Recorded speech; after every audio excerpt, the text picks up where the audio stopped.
Hello.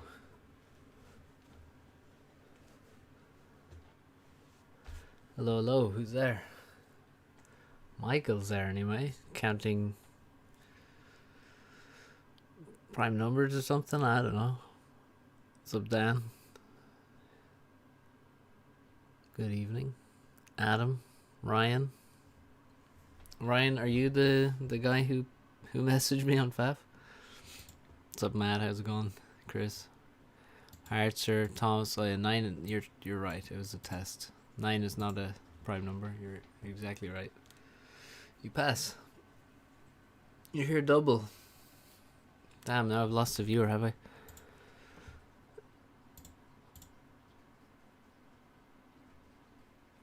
Some Golbez. Cast MapGen FFA asymmetric.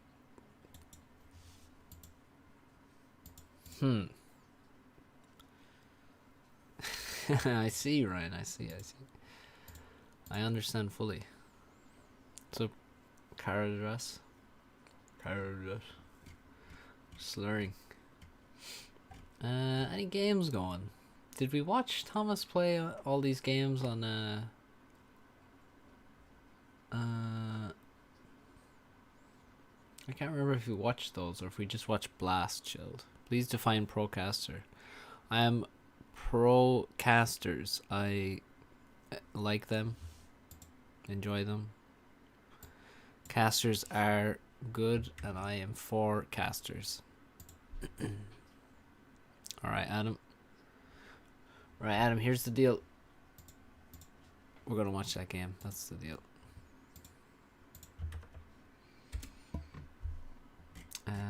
Oh, I need to scroll down here.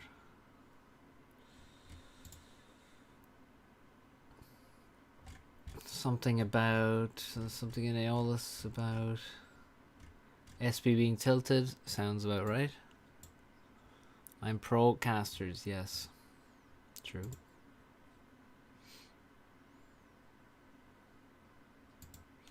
Wizards. I don't know. Can't trust wizards. Alright. Okay, Lee. Cool. What's up, Suki? Bully. Prospering Caster. What's up, Andrew? What's up, Autopsy? Autopsy, I'm assuming you are auto noob, right?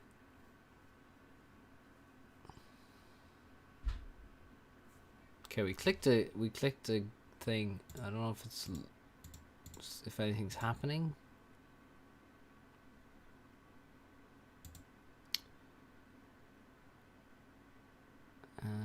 Oh wait, you know what we'll do? I know what we'll do. Alright, let's find this in the vault.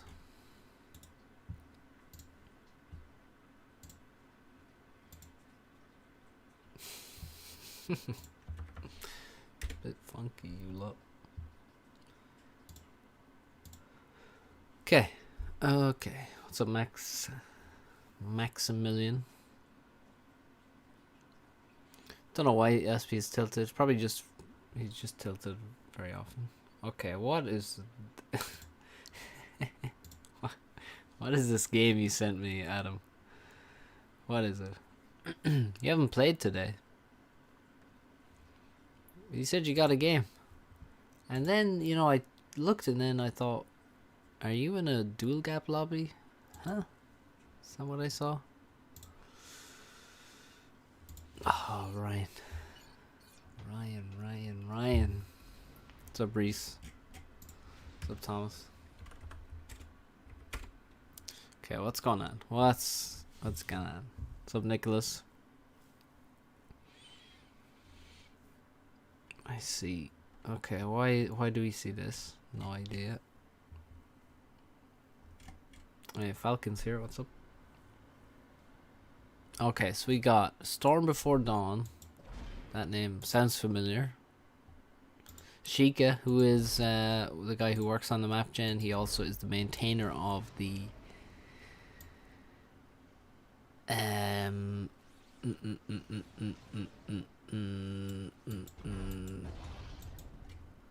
Java client. Took me a while, but I got there in the end. The alpha I don't know, and zoom I don't know. What's up, Niall? Hello to you, professional cast watcher.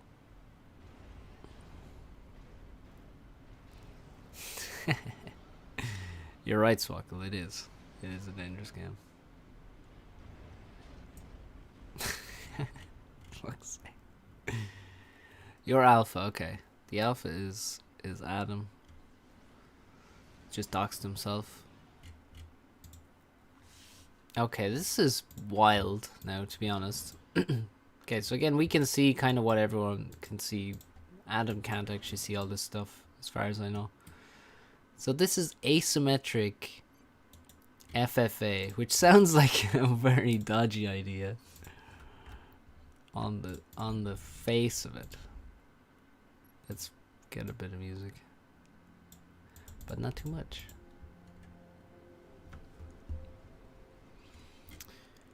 Civilians discovered it. I see. Oh god, there's a plateau here. Yeah, so as you can see, the map is not symmetrical. This plateau obviously is not anywhere else on the map. And the problem is that people should probably get, you know, some people will get more mexes. Look at Zoom's base, for example. 1, 2, 3, 4, 5, 6, 7, 8, 9 mexes there, quite close by. A 10th one as well, very close to the plateau. He's searching for more. And then we look at Storm Before Dawn, who has 5 here. But there's an expansion here, though. Now this expansion is kind of in the middle of red and white. So, but red also has a hydrocarbon. Does anyone else have a hydrocarbon? Or is it just white that, or just Sheikah that has the hydrocarbon? Oh, I heard Philip Croft's music. Yeah, I was using it for a while. What's up, Fortet? What's up, D Mackie? Would a black color player have an unfair map because of the black mini map? Actually, I have no idea. But there is no black color that's been removed many years ago. What does Alpha have? 7 mexes here, 8. Yeah, it's like 8 mexes for him. And Hydro is actually closer to this player.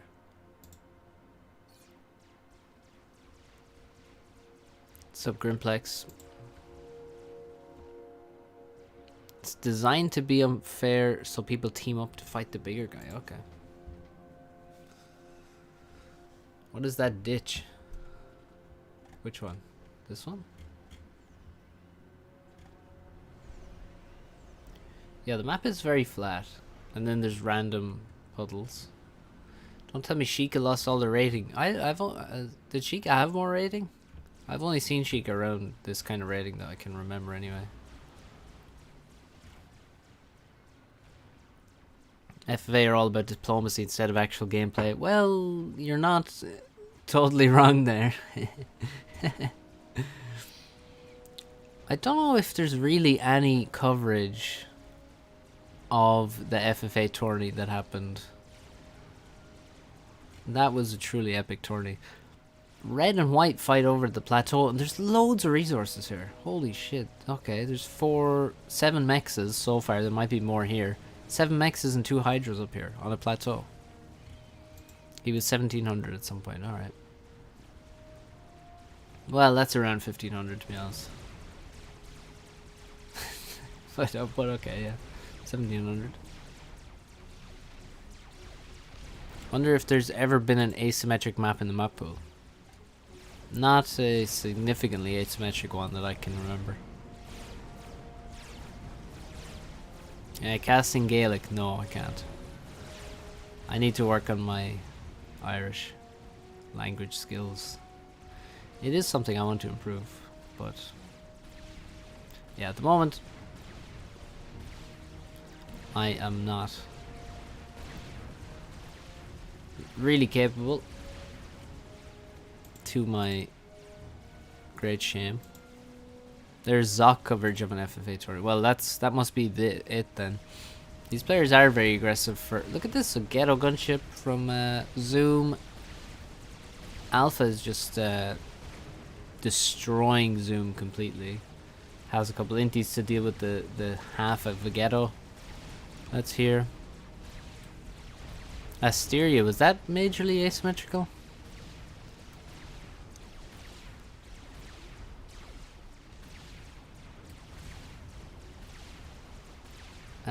Yeah, the problem with walking into someone's base is they can walk into your ACU, and Adam... Oh, okay, Zoom just control Ks instead. So, huge win there. I mean, it's crazy that the players are actually attacking each other. That's not really how FFA works.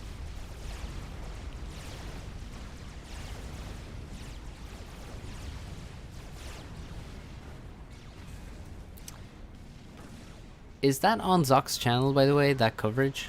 Also, do you know how extensive it is?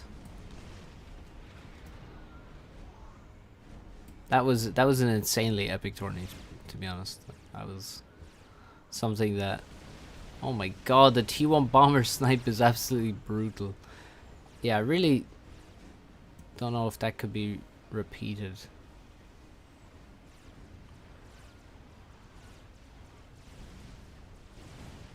Control K seems like an odd strategy for FFA. Swackle truly lurking in every chat. Yeah, but at least he's not a mod in every chat.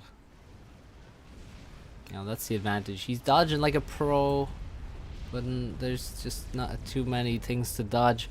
And now it's a 1v1, Storm Before Dawn versus Alpha, and Alpha has the advantage of having already, you know, having killed his opponent a lot sooner, or their opponent Control K'ing a lot sooner.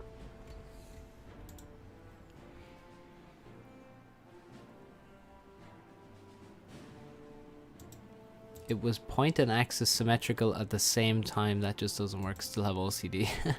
Okay, I don't even know what that means, but okay. I'll take your word for it. Make Swackle mod? No. Zoc has like 6 rounds of it in POV. Okay, he was in the tournament. Yeah, that tournament was crazy. Blackhair was in it. Zoc, Petrick, Zlo, Bloodier, me, Tokito. Who else was in it? Was Chosen in it? Was Lujan in it? Actually, I'm not sure about Lujan. Wait, was he?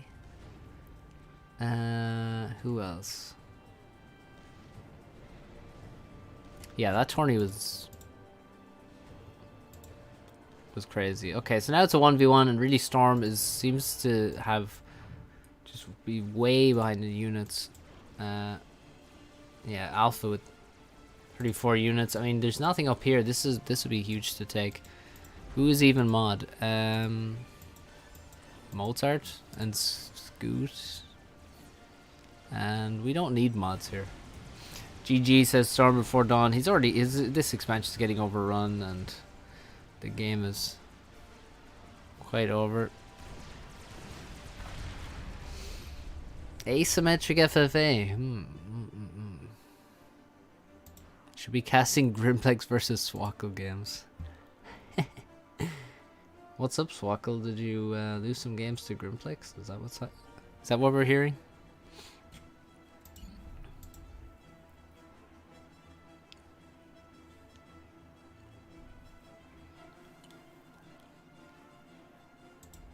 Here's another one.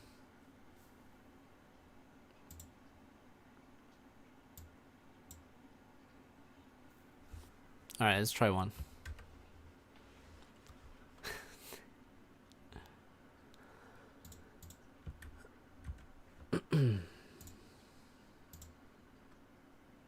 What's up, Storm Lantern? Welcome to the stream. An FFA done in less than 10 minutes. Madness, I agree. It's crazy.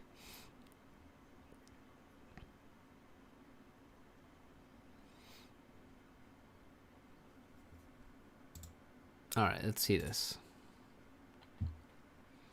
So we got Alpha and Sheikah in this game again, but a couple of different players now. I'm not sure how strong they are. We'll see what kind of rating they get.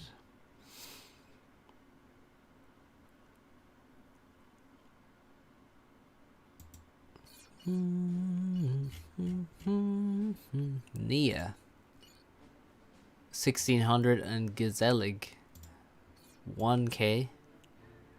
And well, that's a very interesting. You'd love to be the guy on the edge, really. You would hate to be this guy, in my opinion. Nia in the middle of the map, surrounded by everyone. This has got to be.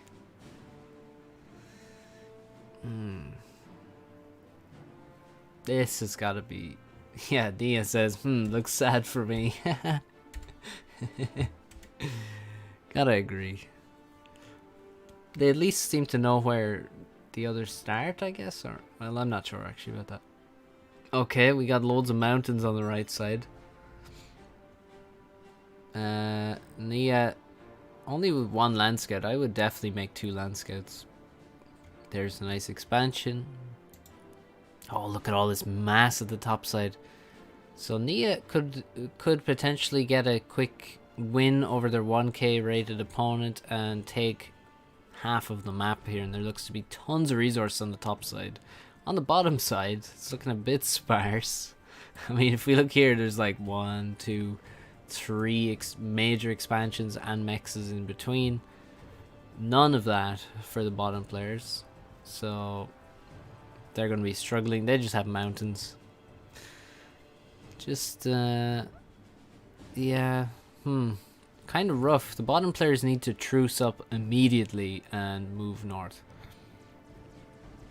Remember, guys, it's FFA. If you fight and the other guy doesn't fight, if these guys fight and then these guys don't fight, then these guys will win. You know, like, it is diplomacy. It's not about having the best gameplay.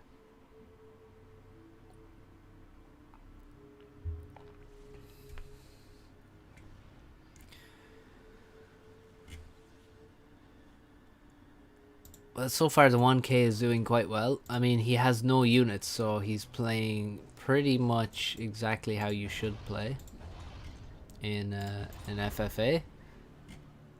Just don't build units. Now he is gonna. I mean, he could do with some more power. That's for sure. The hydro. Why are you not building this? And looks like the Alpha's gonna walk into his opponent's base with bombers and Mantis. No Medusa though. But will this PD be finished? Sheikah under pressure for mass. He's under serious pressure for mass and has seemingly no regard for the fact that Alpha is here.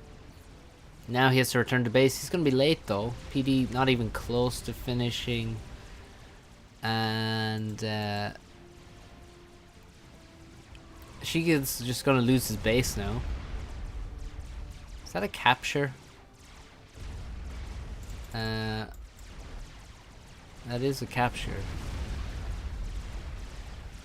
Best thing to do against capture is to control K the thing that's being captured. Doesn't happen though. And Sheikah returns to base and most of it's gone. Soon all of it will be gone and he will be gone too. There's bombers and a lot of units. And Alpha's gonna get the bottom side of the map. Now the reclaim, a lot of reclaim may be killed. Yeah, Sheikah made a T2 max. But yeah, you don't want to bomb yourself here. Careful about that. That's what Sheikah's trying to make sure happens, is that he gets bombed. Also, all this all the reclaim is dead now. The AC explosion killed it. And also killed all the units and stuff, so not without pain, but the top side. Wow, another expansion, and so many expansions over here. Like, look at how bad this is for the bottom players. So there's Alpha here, Sheikah here. Like, all the expansions are here. 1, 2, 3, 4, 5 of them. They're all here. This is so terrible for the... This is the danger of asymmetric layouts here. I mean, you know, you can use diplomacy to try and even it out, but... Still rough. Falcon, thank you for the £5 dono, for your dedication to the daily stream, bro. Thank you.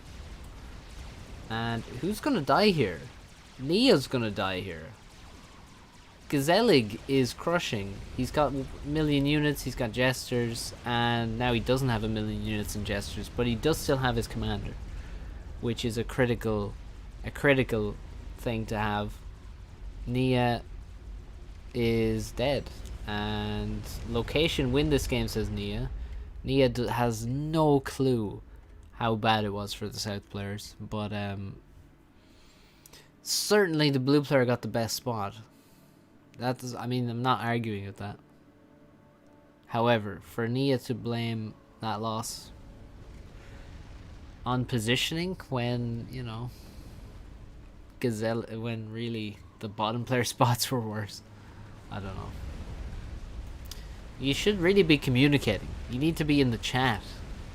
Most of FFA gameplay happens in the chat, guys. Okay, you need to be in there. Gazelle taking some serious damage. Now the difficulty is, can he beat Alpha in a straight up 1v1? I don't think so. Doesn't look like it, judging from the amount of damage he just took from some T1 bombers. And yeah, the lack of... Okay, he's getting some stuff. Wants to defend his expansions with radars. I'd rather PD, but that's just me. Gun, maybe? Well, no hope of gun for Gazelig. Maybe gun for Daryl.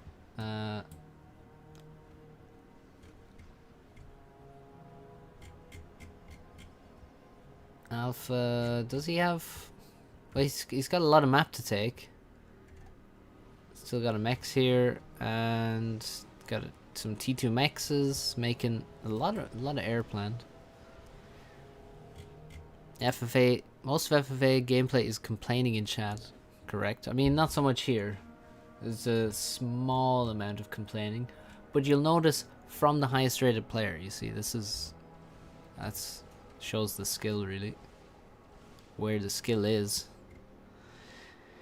In FFA, you need to chat to make deals with your enemies so they leave you alone long enough. Exactly. That's absolutely correct. You also need to build over your dead pigeons so that you get them back a lot quicker. But that's just general gameplay tip. What's up, Noah? Bet there's an ML wreck in the bottom right corner. Yeah, right over here. In the mountains. Oh, okay. Map hacks. Map hacker. Excuse me, I'm a map hacker. What is FFA? Free for all. Every man for himself. Here's the downside of using a radar to defend your expansion. It doesn't. Similar story here.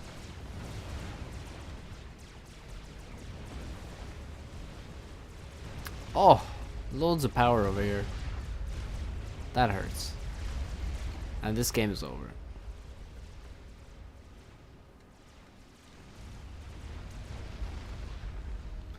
G to the G.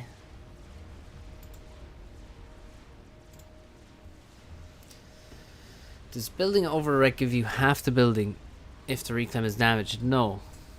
It will give you less. Interesting game choice from the caster. Thank you. I am pro caster. I always thought it was hard FAF. No. It's hard FFA.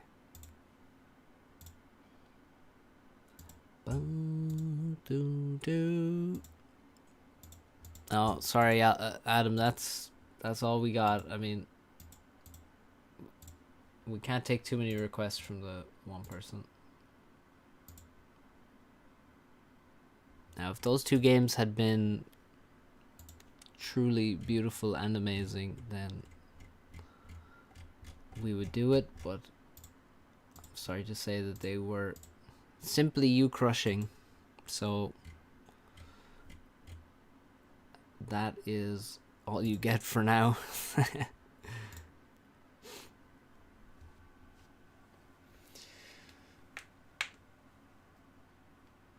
Play a 1v1 on a 20 by 20 asymmetric map. I'd have to find an asymmetric map. Procaster that can't cast in Gaelic, I know. I am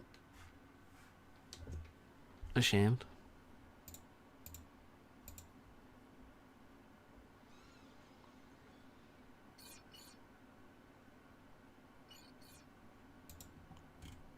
Asymmetric map, surely novelty value only. Well, I don't think it's impossible to do asymmetric maps well, but it's not easy either. And the question is, what's the difficulty versus the reward? You're not in the one with Grimplex. Okay. Yeah, we might check it out a bit later on. Let me just save I'll save the number here. Or I'll just post. I'll just put it in Aeolus and I can get it that way.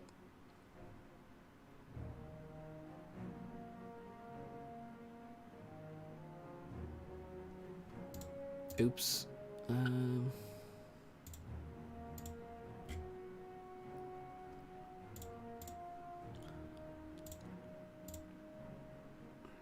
1 second. Oh, never mind. Okay. Solid casting, thank you, Thomas. Well, let's zoom in on your base. Your base sucks. So terrible. No hydrocarbon. Is that enough P-gens? 8 P-gens? Probably is. You could take some trees. Black Label, you're welcome. What's up, Mosey? How's it going? We won't cast our crush games and watch like an uncle seeing their nephew happy to crush in their new shooter game versus bot opponents. That was strangely specific, Noah.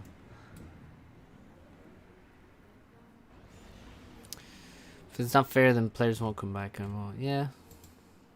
Your base also sucks. Hey, don't try and make him feel better, Swackle.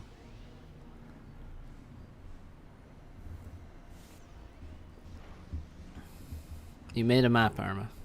Play me in 1v1, but only use T1 NGs, please. I would win that. Unironically.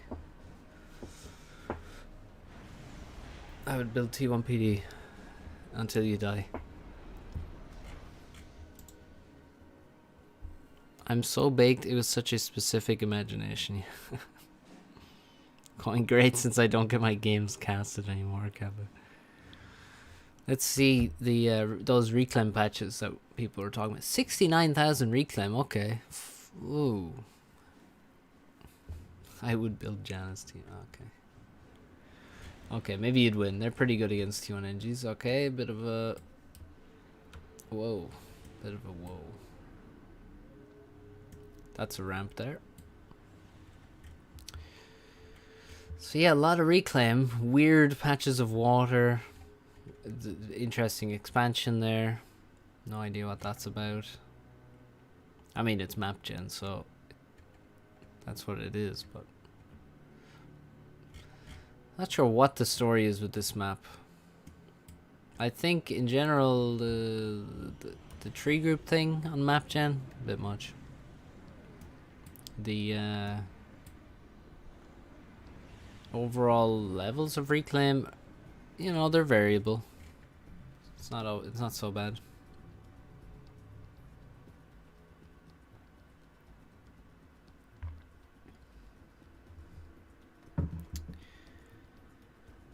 It's broken to 1500. Congrats, we've got professional gamers in the chat. Ready to be professionally casted. And told that everything they do is a mistake. T1 bombers. What about T1 bombers? That's a T1 bomber. Thomas with no T1 bombers. Or Tech 2 or Tech 3. There's got to be an explanation to the rating surge. Well, you see, I played Swackle and he was, you know, back when he was 2K, and I thought he was better than Tex. And people laughed at me. But then now Swackle is suddenly heading towards 2200, so in the end, Swackle's victory is really my victory. Joke's on you, my parents have been telling me everything is mistakes since grade school. Well, that's abusive. JK, I hope JK. That's traumatic. Good bomber. Transport. Where's he heading with the transport? Excuse me, Swackle? Tex is still better than you. No. Don't really think so. Also taking cocaine before every ladder session. You take training 100%. Well, you know. Pay me money, I guess. I'm busy streaming every day. Can't give away free training. He's trying to do a proxy, but it's actually gonna... I mean, why? Why here? That's... why not drop in the expansion? And if you're not gonna drop in the expansion, why not drop like up here or something where you're like on a hill and you're kind of more out of the way, where you might be... Oh, Swackle's gonna give you training. Okay, damn. Swackle's just gonna give away free training. Terrible. Just know, my training will be superior. Swackle found the beast within, I'm sure he did. He definitely did. So, Thomas with just an absurd score lead already. He's just making T2 Maxes. That's beautiful. I approve of this. Now, he will have to react to this. But, I mean, there's not much to fight for here. You know? Like, there's not many mexes in contested areas. Really, all he needs to do is send the ACU to this expansion. He can get rid of it. Engineer's not going to be protected here. And if the engineers die, then the proxy is doomed. Engineers need to be focused. Like, they're... Okay, there we go. There's one left. But a PD goes up, but there's still one factory, so this is not too scary at all. Swackle with only one measly single T2 mech. J-Steel, the $3.69. Hello, Jagged. Everyone gets a trophy dollars. Whoa. Everyone doesn't get a trophy here. No. No participation awards. Thank you for the donation. A lot of so much reclaim on this map. We should form a union. I don't know. I don't know if we should. Whoa.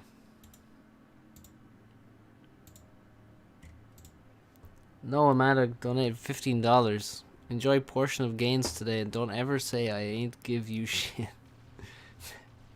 Are you sure you should donate to me when you're really high? Be careful about that. Thank you for the dono.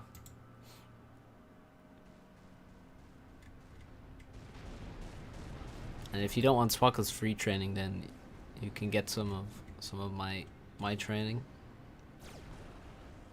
I mean, Swackle's free training would probably be pretty good, to be honest. Noah's just donating his new rating. Yeah, 1500. Swackle forgot his civ buildings, it looks like. These ones? Oh no, wait. These ones. And these ones. Yeah, those are pretty good. Has anyone ever got your training? Yeah, I've given lessons to a couple of people. And obviously I've given a lot of replay reviews. Well, not a lot, but quite a few replay reviews. My training is better because I have to pay for it, exactly. So, yeah, I mean, I like the T2 Mex approach, to be honest. That attracts me. What about... I don't know, what do you do? Can you just rush T3 air on this map? Is that possible? If you get so much time for, you know... Is that what he's gonna do? If you get so much time to make T2 Mexes, then... Can you also, you know, just make T3 air? Probably. Feels like you could just rush T3 air. I will pay for Jagged lessons just so he has to talk to me for hours. Okay. Well, we'll do it then. Only pay attention when I paid for something. Yeah, that's true. If you get something for free, you're obviously less invested in it.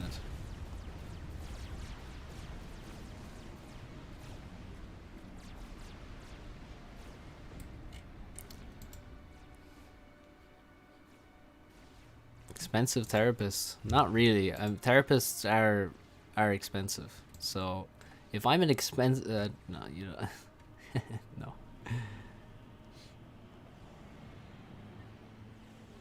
I'm a fucking cheap ass therapist.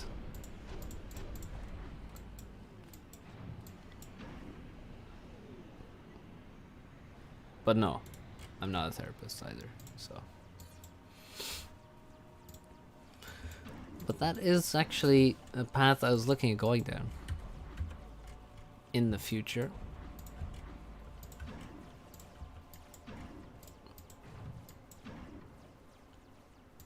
Now that you mention it.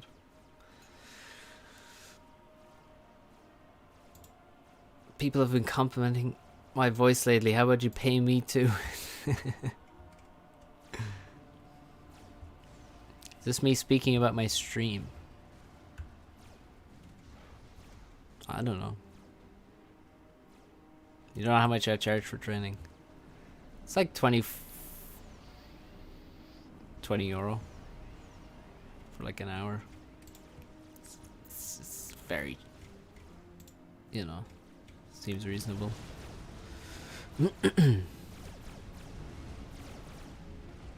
Don't pay anything to go to my therapist because I'm poor.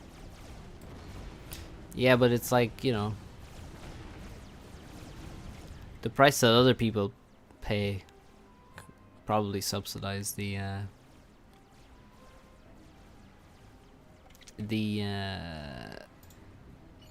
therapy, I guess, and others.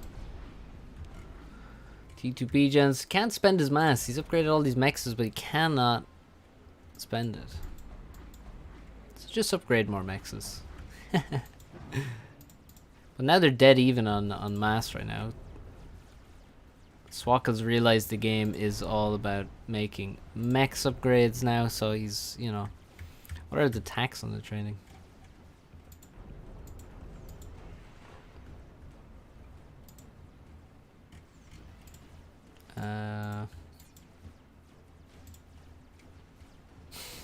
Not sure.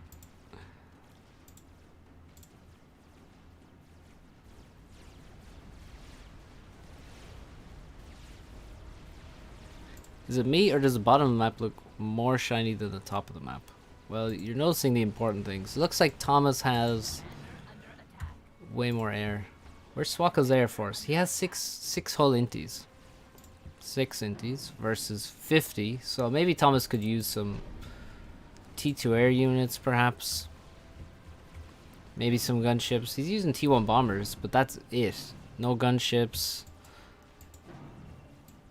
But it looks like Thomas is in a really good position. Does he have an upgrade? Quite risky to be so far forward while you're on a map with so much mass. Random T1 bombers are really just doing damage. I mean, just imagine some Nothas could easily kill a load of T2 mexes. No scouting here either. But yeah, or you could just, you know, go T3 air, which is what he's doing. Needs to get rid of this and get some, you know, to get some space for a T3 P-Gen, and maybe a bit more. Well, he's got some storage. That's pretty good. More eco wouldn't hurt, and there's 4 mexes upgrading here. Dropping on all of these mexes on the right hand side. And Swaka will hold this. T2 transport drops units here. Dropping towards this expansion and should be able to kill it if it lands. And there's no inties around. There are some gunships which will be sent over, but I think all of this is gonna die.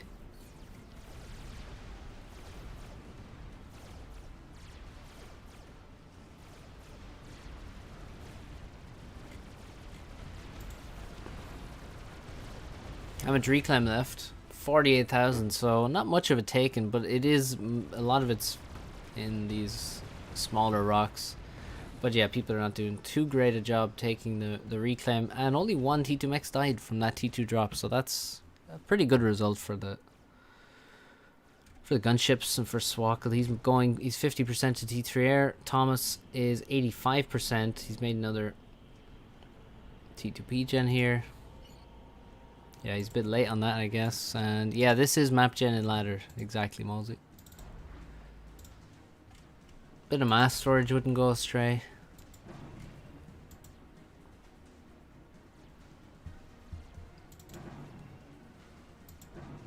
$72 inties now.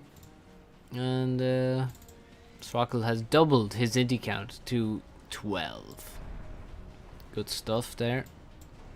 Again, no room for a T3 P-Gen. Also only 1 storage, and that's directly in the way of the T3 P-Gen, so it's not really going to be useful if he does remove it, which he probably should. He is trying to make a T3 mex though, which I respect.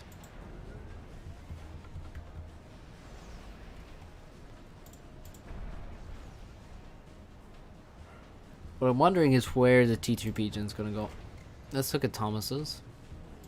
He's not making... I mean, look, just kill the T1 factory. If you're in this position, guys, kill the T1 factory to get a P-Gen in a good place. Just do it. It's worth it. And Swakle... he's just idle, I guess. He's looking at this, I guess. You know, he's just staring at his T3 mex that's under construction. Oh, very nasty raid here. With some droppage and 3 dead T2 mexes and dead storages as well. Ow. This hurts, and you can see Swakle has very limited vision on the map. And now he makes T3 P-Gen and T3 mex at the same time. That hurts.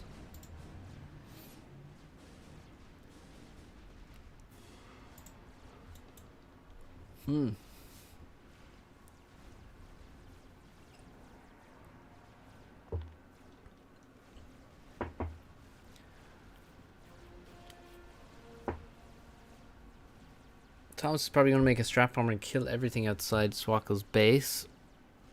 It's possible. What Swakle's going to do is build a Continental and use that to drop artillery.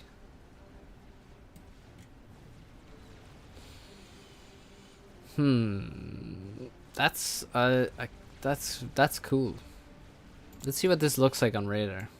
Oh, no, we don't see it. Oh, there it goes. Bit of a stall there.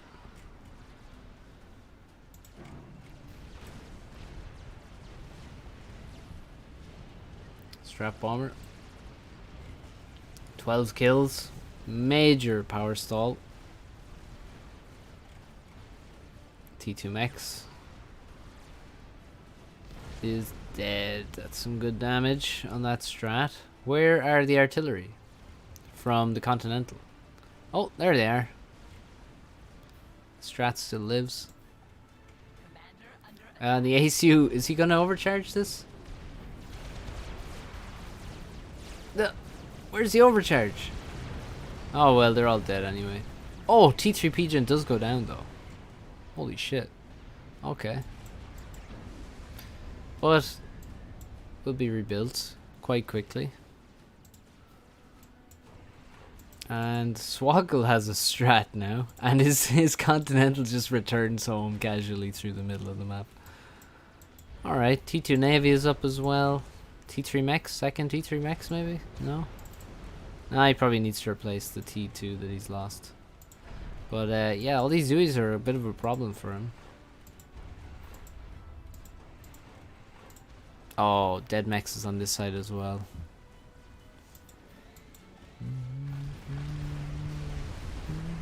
That's a kill? Now what? This might be a better spot. That's still pretty good though. No hover bomb. Where's my hover bombing?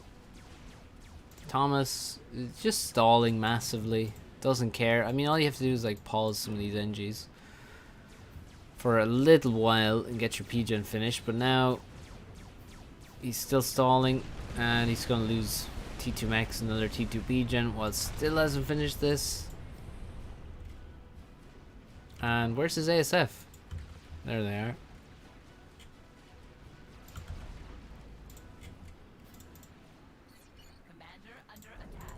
Swoggle.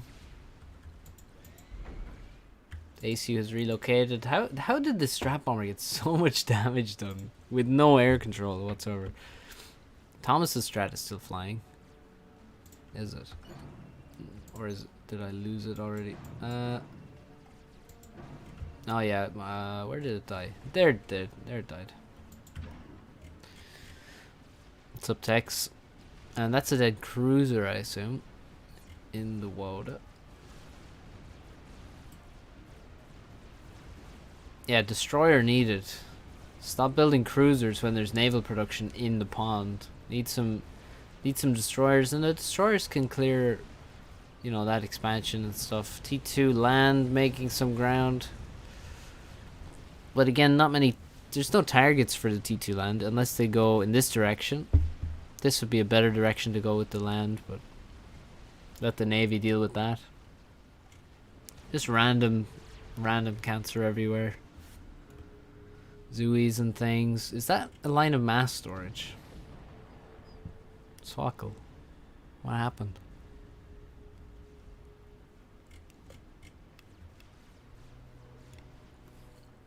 What's going on? It feels like eventually this will die because there's really nothing being invested in it. More T1 factories are not really going to help. Does veterancy ranks add mass value to Rex? No, doesn't. Impressive to see him still in the game. Yeah, kinda ish. So bollocks. Another PGen. Get your PGens. Wait, does he have a second? No, he doesn't. Definitely not.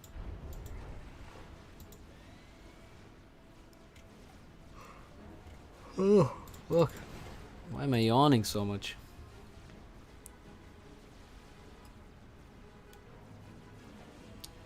Yeah, the cruiser, it'd be great if the cruiser killed all the naval factories. That would be really good.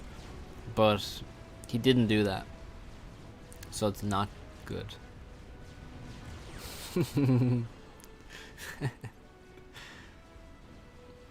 Simple. All you need to do is beat Swaggles, kill his mechs as fast as he can rebuild them by clicking with his mouse. Yes. Okay. A lot of torpedo bombers do a lot of damage actually to the T2 Naval HQ, but eventually are taken out by ASF, who now have to fly away from the Inti Horde. They're parked themselves over some static flak. It's not going to provide a huge amount of protection, but well, it will provide good protection against the Intis. Still random slow bombers coming in from the side. And Swaggle's building SAMs to defend himself. Oh my god, they got so many Lobo kills there. Look at this graveyard of Lobos.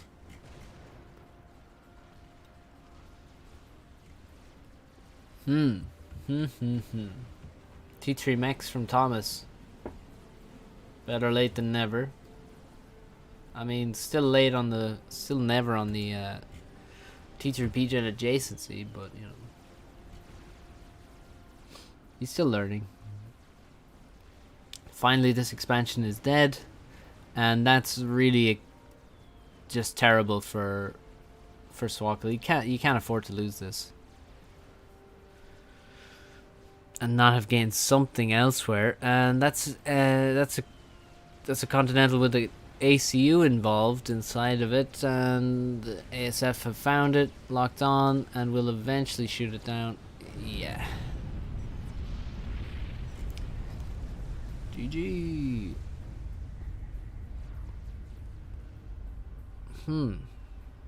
Interesting map.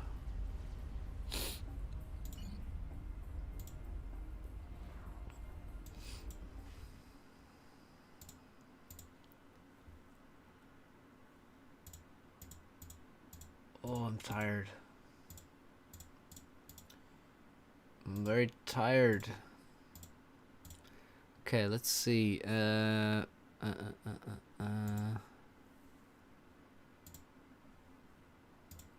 was another game. Let's check that one out.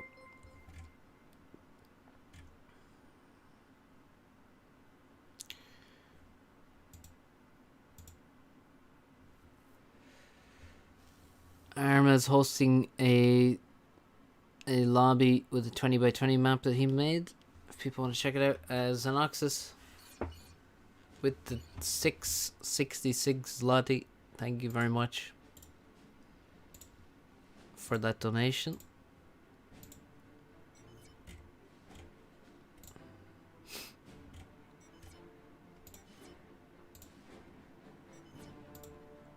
It didn't really look like Thomas was throwing there, considering he just killed another expansion. Yeah, Ryan, it's a good time to head off there. 6:30 a.m. That's a bit late or a bit early. See you next time, Ryan. Have a good sleep. As good a sleep as you can get. Okay, a lot of mass on this map. The middle is, yeah, that's completely isolated, and there's no mass extractors up there. there's no mass extractors, and there's no hydrocarbons, so there's only reclaim up there. And I mean, you know, reclaim's good, but I like mexes, to be honest. Mexes are more my thing in general, unless it's absurd amounts of reclaim, densely packed. But this kind of, you know, little rocks and trees doesn't really do it for me compared to some juicy expansions on a desert world. Okay, we got Esperanto, Blue, Sarah, Thomas is red, Sarah.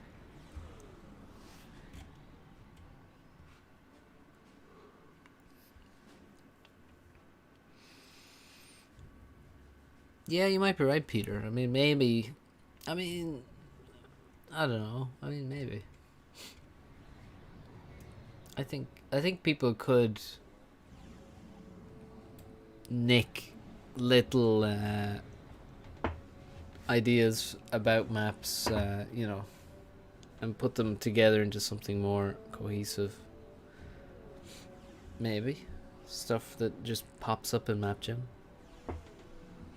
So, is there much reclaim around the base? Don't think so.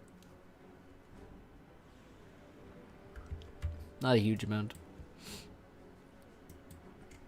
Second idle air from Thomas. That's my move. Wow, how are you stealing that? Okay, he has a lot of resources in the base.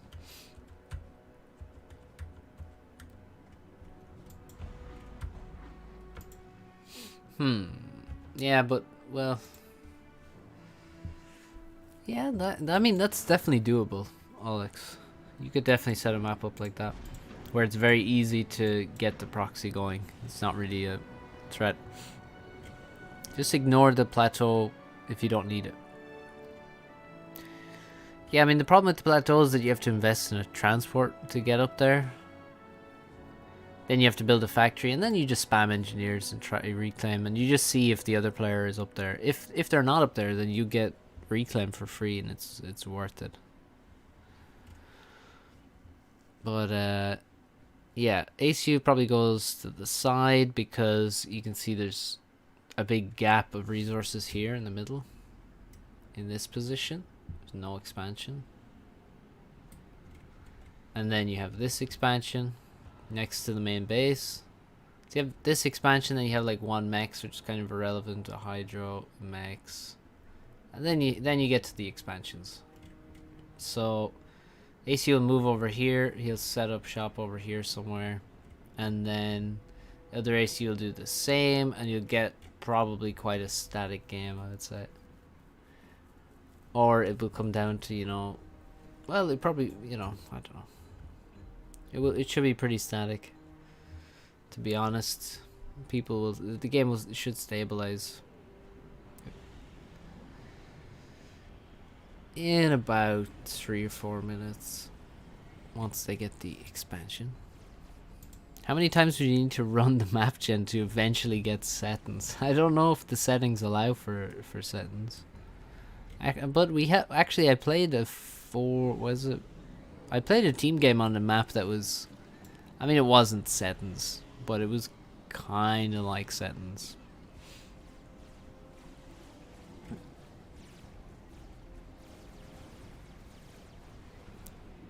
It's like Gap of Rohan, but then reversed.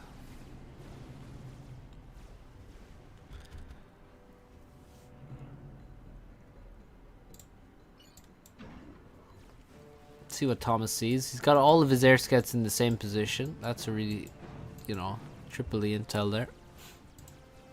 T2 RT on the plateau.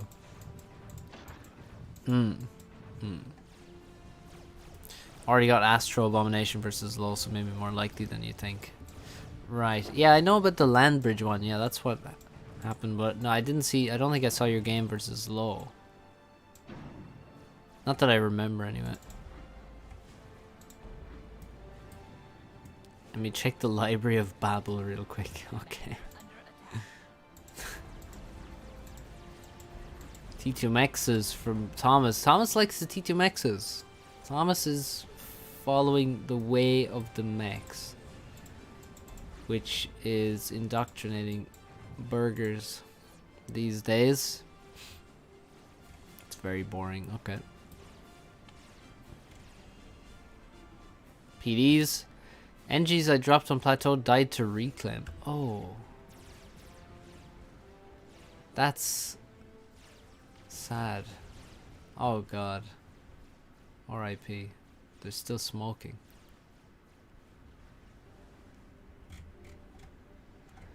Meanwhile, Esperanto just edge built in this particular location. And he's just going to take reclaim for free. Look at all this manual reclaim. To be honest, he's missing like more than half the reclaim, but well, maybe not more than half. Half-ish.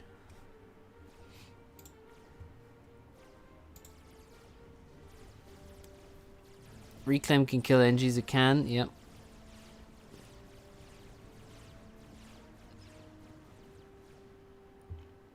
So, we got T2 Air, by the way.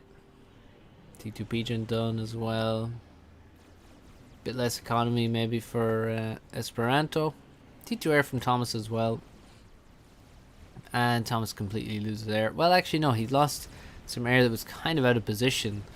No Zuis here at all for Esperanto, so he'll be stopped for now by the PDs. He also has no factory on this side. This is the nearest factory, and it's not making Zuis. And now we have gunships coming after Thomas's comm, and I suspect that those gunships will not succeed in killing him. However, the air win will enable further gunships to finish the job that was started earlier on. He's walking towards the production of those gunships and away from any potential anti-air that is being constructed by these singular engineers.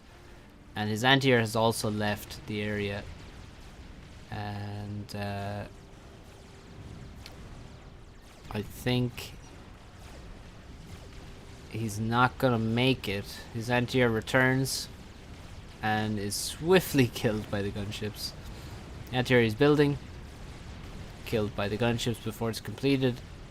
Bomber comes in to try and save the day. That's ambitious.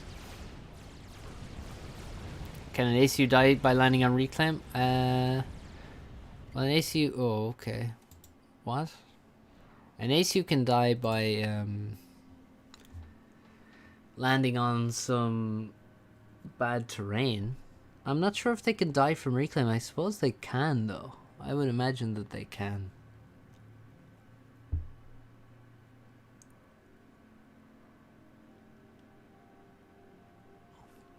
You will see engineers die when dropped to on, say, De Rosa or the ditch. You can see it as well. Yeah, I don't know what happened there, Esperanto.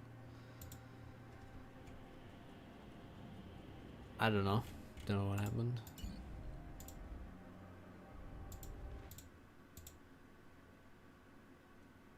Explosive died to some underwater rocks once. Yeah.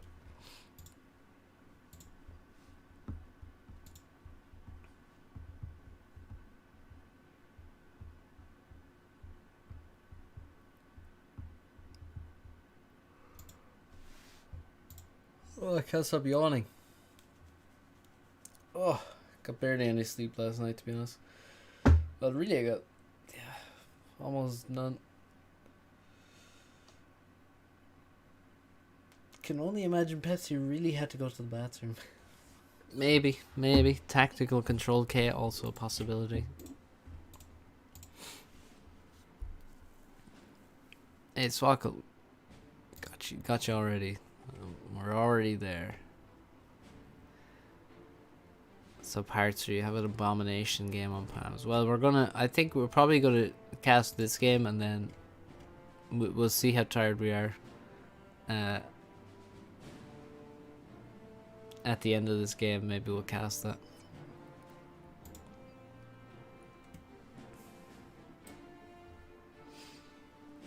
No sleep for a good reason or a bad reason?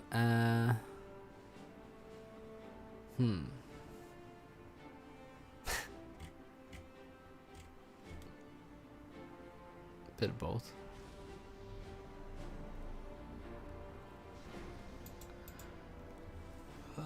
But there's not really a great reason to get no sleep. I mean, not really.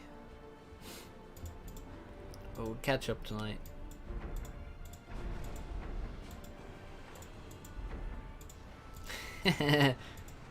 Well, that's not really the reason I got no sleep, but that did happen, yes.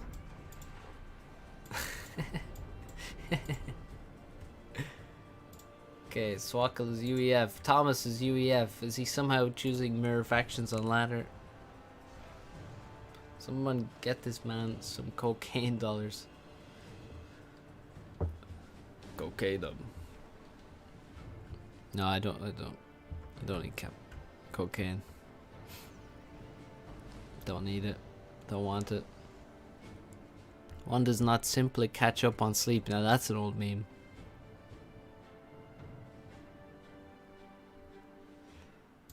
Alright, let me save these replays.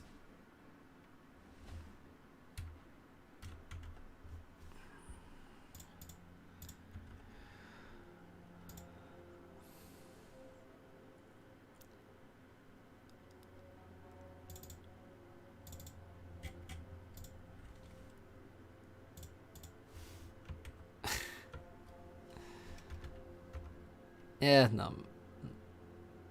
Not really. Okay, got a Palms game. Got Settings game, let me save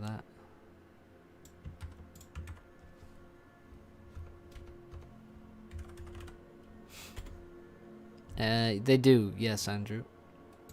Unironically, that's it's very popular. Very popular. In this day and age.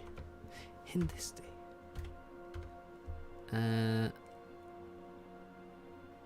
What game is this that I'm saving? It's like Grimplex. Map gen. Okay, back to the game. Transport out for Thomas. 400 more mass for Thomas. No upgrading mexes for Thomas. It's at this point I would upgrade 2 mexes at once. But I am a glutton for punishment. Swackle brings an engineer out and actually assists his air factory here, which is a strange decision. Now he makes the much better decision of building power. Doesn't really build it in a great place because this engineer is going to have to walk now immediately. What was the reason for no sleep?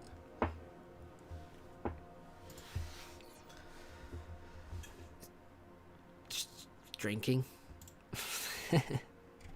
I'm hungover. Drinking and playing lots of pool.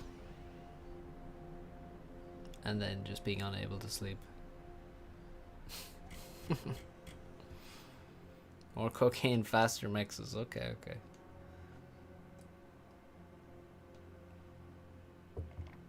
What's up, Hank? Have you seen Yudi on Rasboys? Rasboys is one hell of a drug.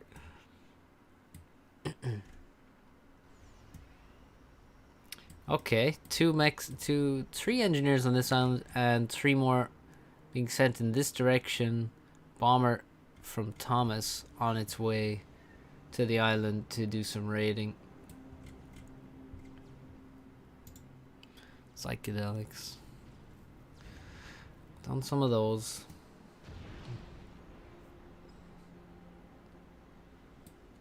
Transport. Entering enemy LZ. Where are the Nexus games? Did Nexus play games?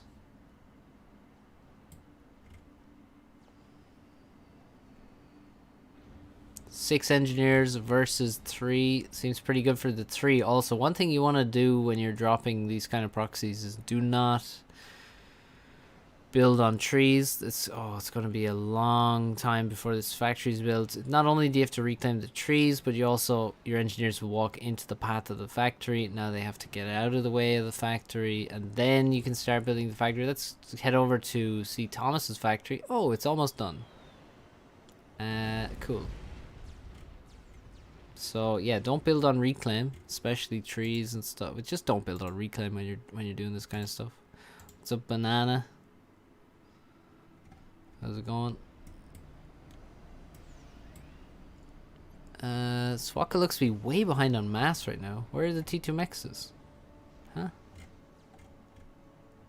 Thomas has 1 and 77% of another, 30% of another. Swackle only now upgrading mass and not being very greedy with this island. Building 1 mex and a factory and units, and no mexes for him. He does get a factory up here, and now he's going to build a PD. Yes, Ludmilla is Thomas. Thomas really struggling for mass though. He may be overinvested in mexes here in the opening, because he can't really afford these factories, so might have to adjust your expectations when your opponent starts proxying you, and maybe slow down the eco.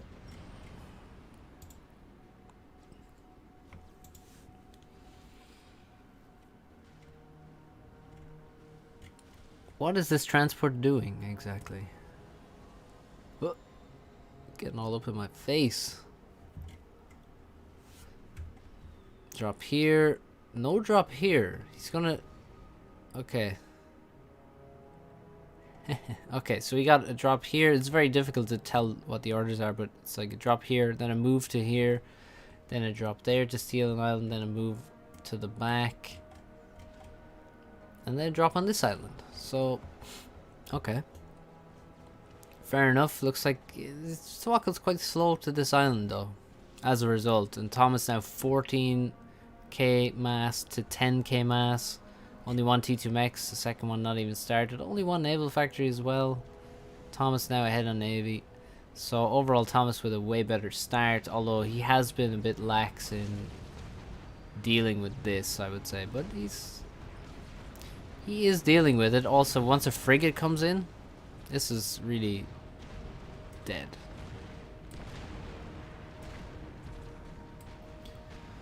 Another thing, try not to build your proxies next to water where you'll, you know, lose the factories to frigates. But yeah, this proxy's dead now. See a Falcon. Swackle's playing like Raider. Put his face on top of the trans. Why are you in my face? Well, no, I was looking at the transport, and then the transport flew upwards into my face. So, yeah, I was well within my rights to question the transport's locomotion. A lot of mass, not a lot of power though. And that's what happens when you try and spend a lot of mass without a lot of power there. Oh yeah, that's what happens when you try and upgrade T2 air. Oof. Get some adjacency here. Maybe, you know, this hurts. T2 air is quite energy intensive to upgrade. All the engineers draining 39 energy. 39 times 10 is 390. I'm really glad there's 10 of them there.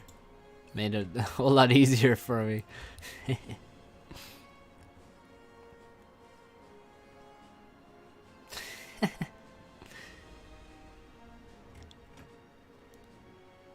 Who would win? 1 T1 transport or a 2200 player? Well, I'm not 2200 player. Not anymore, I'm not. T2 P-gens. Did you just drag T2 P-gens here? Did you just drag those? This is some kind of degroid T2 P-gen drag move order. Does the unbuilt PD turn to face enemy engineer? Fuck, I don't know what PD you're talking about. Also, this drop at the back did not work. So as we can see, it actually got shot down here. And whatever was here is dead. It looks like there's an engineer reclaim war.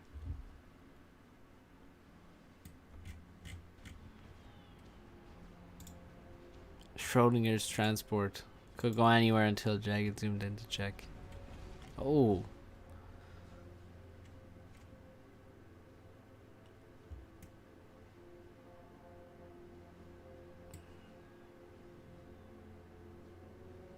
Well, I know that turrets face towards the middle of the map unless there's something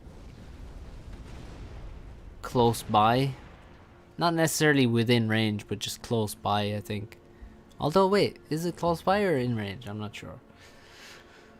But at a certain point, things will point towards the nearest enemy unit or structure instead of pointing towards the center of the map. But by default, while they're being constructed, they'll point to the center. So it's Janus time, apparently. Swackle seems to have more of the islands. Well, if you look in the middle, he's got these 2 islands in the middle. He's got 3 of the 4 middle outside islands. The ones at the back is where he's missing a couple. Why can't things like T1A, T1PD, wall sections, etc. be built immediately next to other structures that aren't their size? It's got to do with the invisible grid that everything is built on. So, for example, you see where the PDs land on the grid does not line up with where factories and other stuff lines up on the grid. So this is why you can't. They actually are basically offset in a certain way, or they're not. They're actually not offset because they're set like they land right in the middle of a PGen, for example. But because of that, it means they don't land adjacent once you move out further.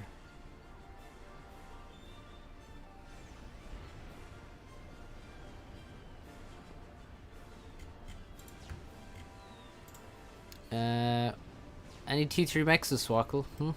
Where's the T3 Max? That's what we've come to expect from you. You've lost so many games because of that. Fuck off. No, you haven't. What are you talking about?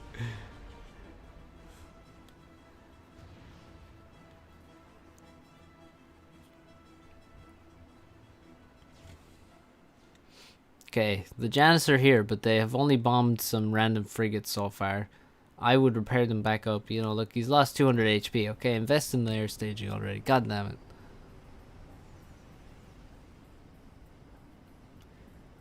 Zoom in. Keep it up. Keep it up. You get there in the end. Let's just appreciate the Janus. I don't even, it looks like they're heading pretty much straight towards the enemy base, so this should be fun.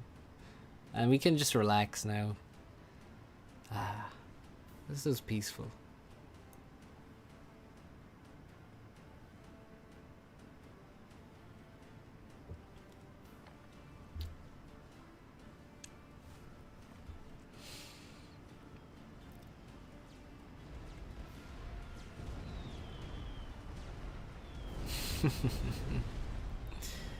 What's that? A shield? No, it isn't. What's that? Some T1P gens? No, it isn't.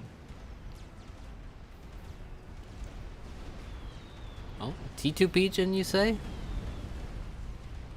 Burn it. Burn it to the ground. Gradually. Very gradually. Okay, let's stop tracking the dead unit. Oh, it seems to still be quite healthy. Why windows on the airplane? Very good question. Really good question. Where's the rest of the Janus? What the hell? That was a pathetic Janus attempt. There's only like 6 Janus. Everyone knows 6 Janus isn't enough to kill anything. You need at least 15 Janus.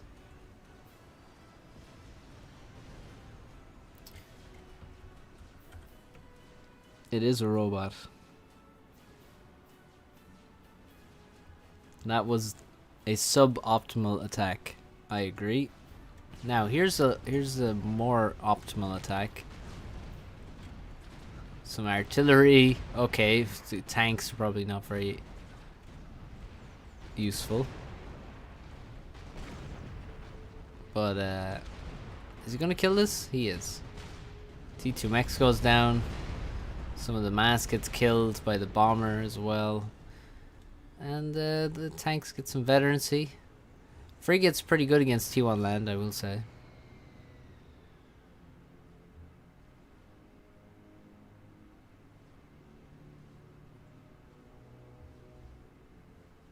Sorry, I'm just zoning out there. Let's see, does anything else have you know, windows? Not sure what's going on with this frigate. Tiger sharks? I don't think there's any tiger sharks around. Is there? Oh, there are. Well, they need to be surfaced really to get a good look at them.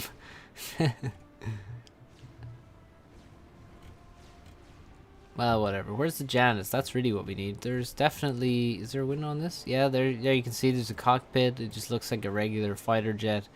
It is a robot. So no reason for there to be a cockpit. Thin line of blue windows. Okay. Huh. Struggling to keep up. Oh yeah. Yeah, there definitely are some windows there. We're the windowless vans, okay? Windowless candy vans are what we need in Fav. For the UEF menace. Overall, this is a very fascinating game where many people are doing many interesting things. At the window, how would the robot see? This is a good question.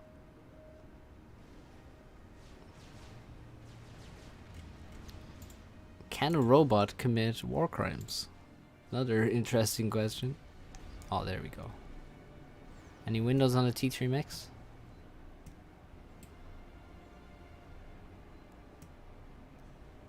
Any windows into the soul of a T3 Mech? What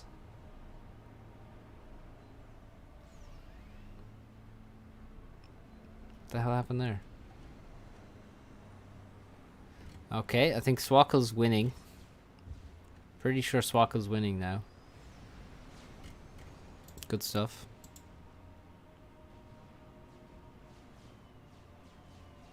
Probably no one told the artist that these are not supposed to be manned. Yeah, I think that might be correct. Those are radar absorbing plates. Okay. They're not windows, they're eyes. That makes sense.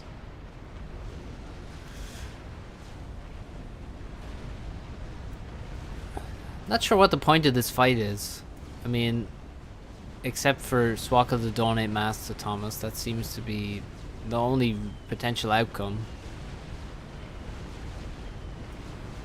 Like, there's a destroyer there at the back. And there's no T2 Navy at all for Swackle. And you can see that's nearly 5k reclaim here. I don't know if the Awasa has a window. Uh-oh, this looks like another bad fight for Swackle. Yeah, usually when you're the guy who's invested in a T3 Mech already, you have less Navy. And so generally you don't want to go fight on the other side of the map. But no, Swackle's back for more. He's like, I haven't donated enough mass to give Thomas a chance. Let's move back into range of his T2 Torp launcher, which he's built. Just in the hopes that someone would suicide their Navy into it. His hopes have not been dashed. And Swackle just walks right in there. Is there, what? 0 HP frigate? Is that real? There's a lot of low HP frigates. Also low HP destroyer. And let's see, what's the plan for Swackle? Well, his plan is to make a second and a third T3 Mechs. Cool. I like it.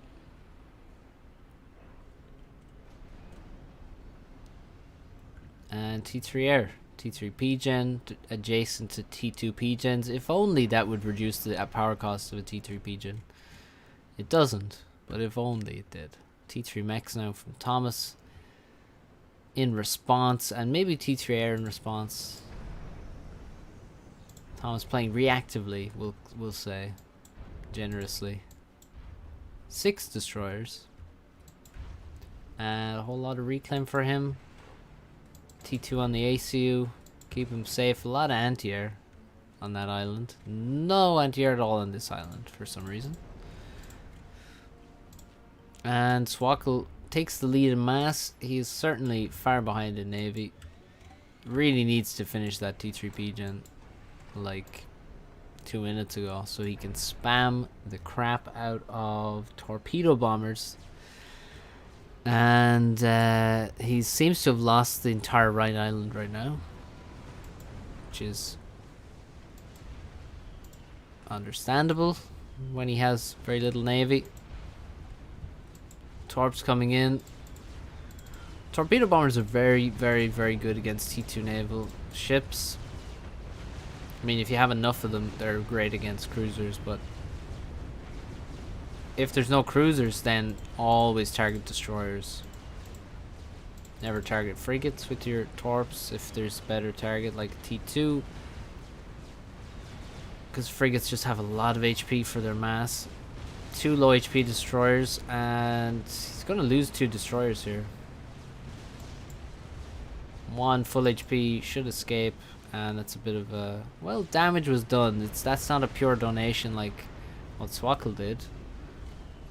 But it is a little bit of a donation. You don't need that on. You have T3 mechs. Well, you have 3 T3 mechs. Now you're making a strap bomber. Making another T3 mechs. And you've made T3 Navy. Okay. Battle cruiser. Who needs destroyers when you can just make a battle cruiser? You've lost this whole island, but you don't care, as you said. Don't know what this destroyer is doing. It's got a decent amount of damage. And now you're left with... Look at all this reclaim. And nicely compacted as well. All in one spot. Not like spread out everywhere. Here, once again, very compact 4K reclaim available to you.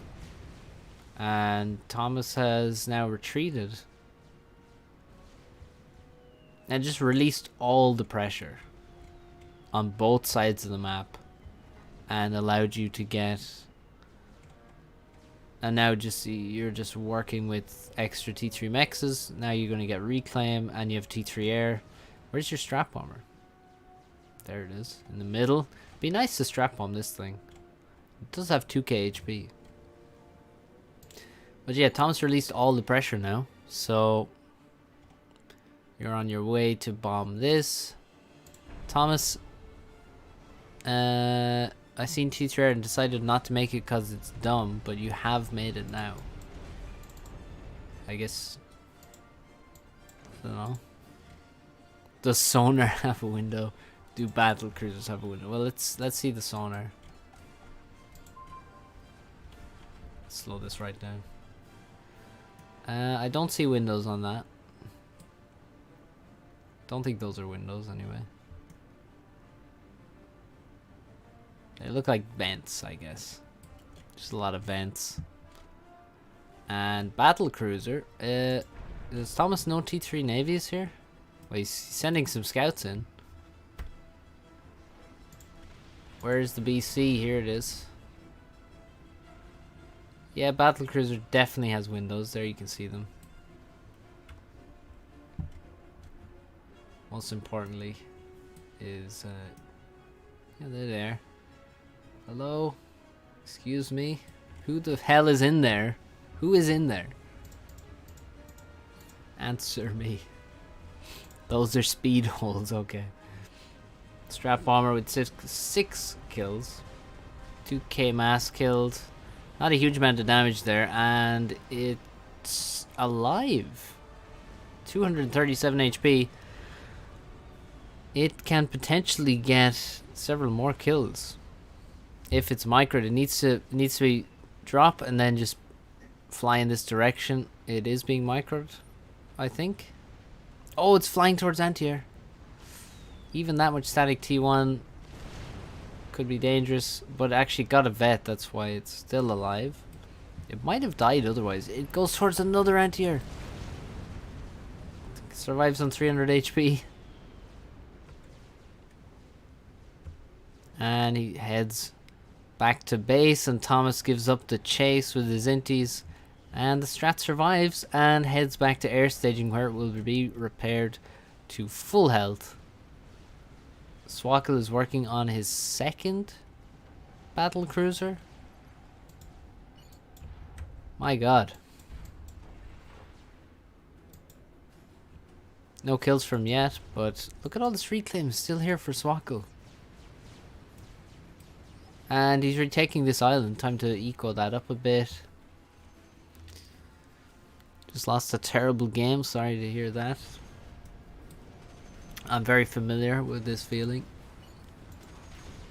Swackle with no T3 sonar, I gotta say, that's a major issue at this point in the game. You really need to have some T3 sonar in the water somewhere. But the battle cruiser, yeah, I mean, the battle cruiser can barely use its range. It does have a shield with it, but now destroyers moving in. I don't think this is going to be a good fight at all for Thomas, though, really.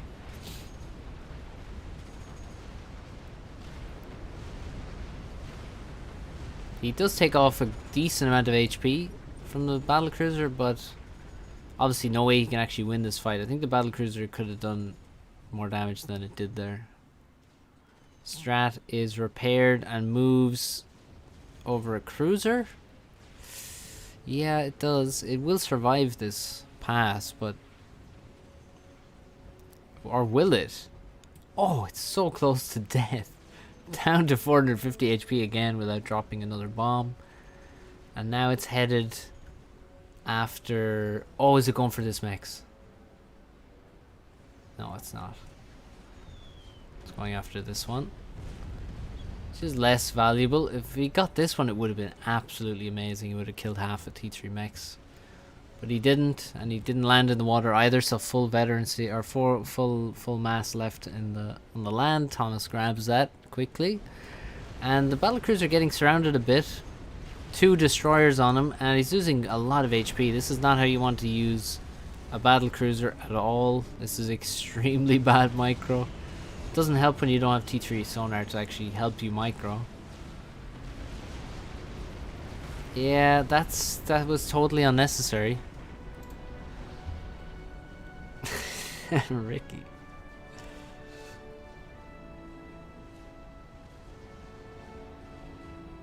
T3 air grid on Roanoke. Don't see that every day. They must have shot into the soft spot of Windows. Swakal now ahead on score. Wasting this this battlecruiser is really sad. It's also leaving Reclaim closer to Thomas. Does Vet take into account a half upgraded mechs? Where are the other BCs? There's one. I think that's the only other one. Yeah, that's the only one. I think he's only made 2 in the whole game. Doesn't really have much build power on this factory at all. Like 24 NGs is super limited. Like most of these NGs on the island should be assisting that HQ. And now it's caught out of position again.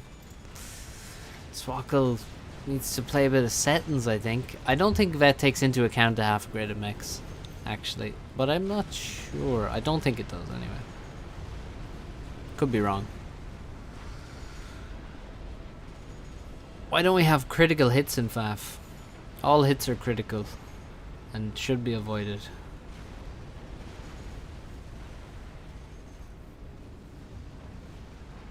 Well, the BC will survive, I assume. God, it might not, will it? Let's kill it. Well, yeah, no, he'll survive for now. Yeah, I don't think he lost the one up here.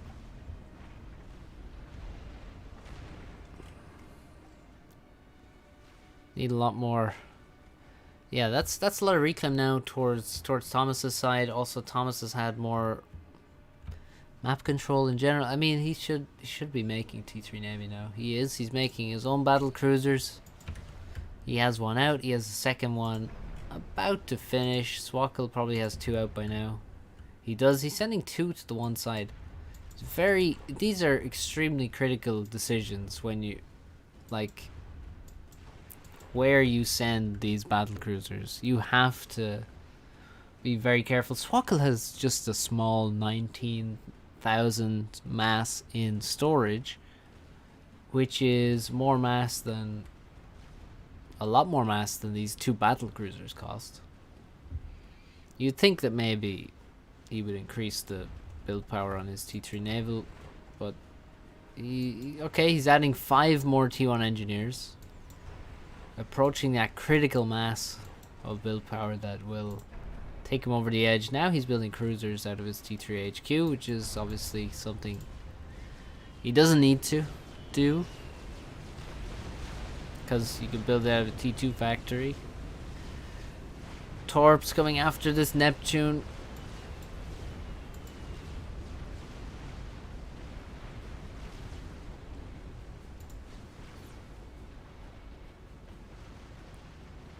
So we got 2 Neptunes on the left. Thomas should know that. He has a Neptune on the right. He has some destroyers on the right. Thomas can do lots of damage. The cruiser can go to town on all these mass extractors as long as he knows they're there. That's the trick. You really have to scout ahead of this. He also 16 ASF, 17 ASF, not bad.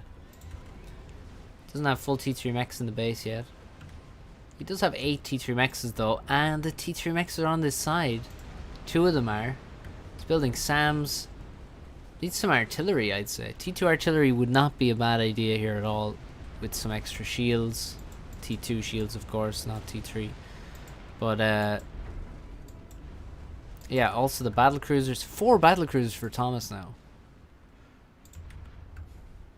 Only 3, and one of them is quite low on HP. For Swaka, looks good for Thomas. He's going to kill this island. He'd need some scouting and then he'd be good. Yeah, homing missiles.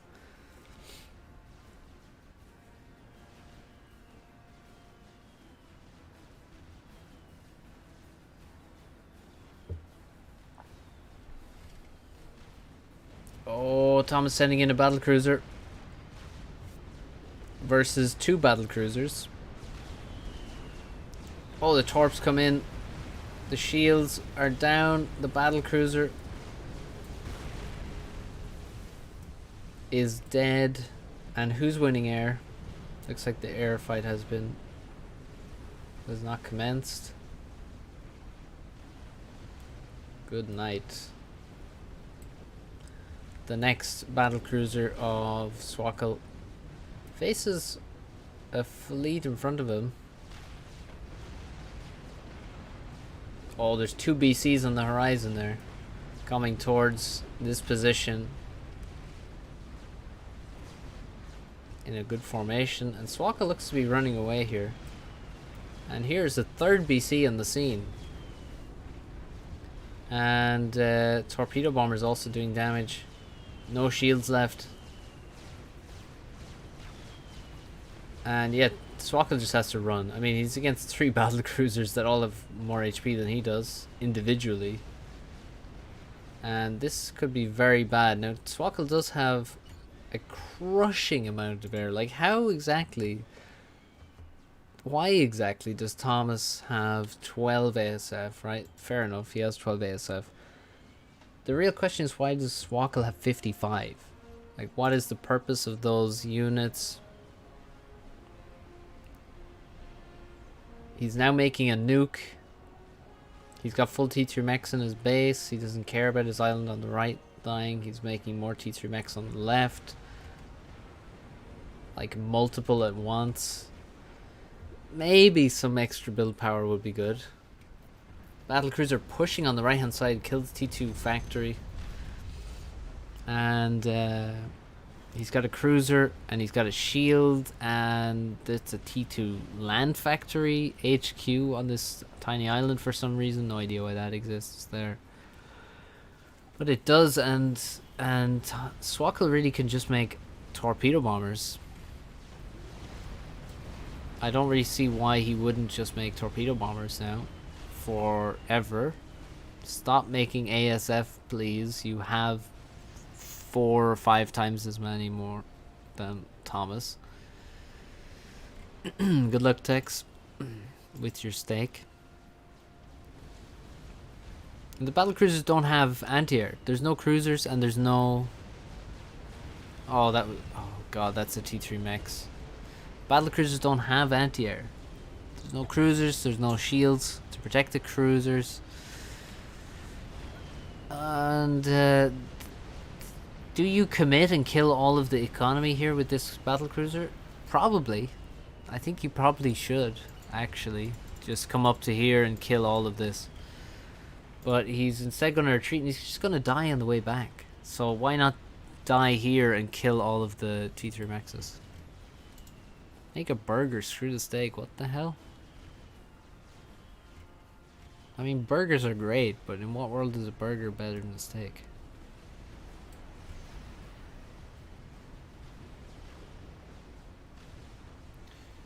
And it looks like Thomas is just losing to just the superior eco of Swakal. What a god. 25,000 mass in storage. Thomas has a mere 15k.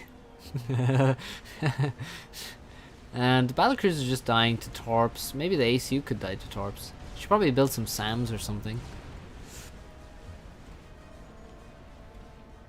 Yeah, get these engineers onto the naval factory. He could do that. He could also just win the game with the nuke, I guess. There's no SMD, so once this nuke launches, it's a big old GG from Thomas. He's completely unaware that there's even a nuke. And has enough problems just dealing with this battlecruiser because he's lost all of his to air. He still has 4 battlecruisers, but he sent them over here to save this, but it's already dead. This one is out of position, this one is heading left.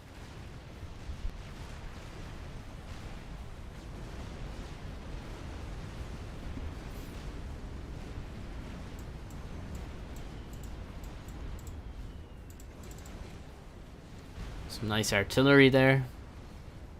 It's actually quite helpful. Nuke just does less than Navy for more mass, but I'm too bad anyway. Well, I mean, there's a world where making a nuke is fine, but also both of you are floating so much mass that, and your naval gameplay is really weak, I guess. But you know, as ladder players playing T3 Navy, this is just you know, it's never been good. What's up, Tolek? Can T3RD reach from base to base here? I don't think from well, I don't think it can reach main base to main base. Oh, it can.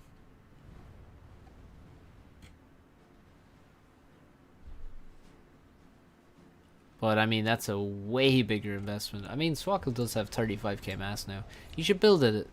You know, I think it's time for, I mean, you know, maybe some more naval build power. But if you don't want to do that, then maybe, how about satellite? Some Novax action? SMD is just completed, but the missile obviously not loaded at all. Pretty good nuke. You kind of missed this mech slightly.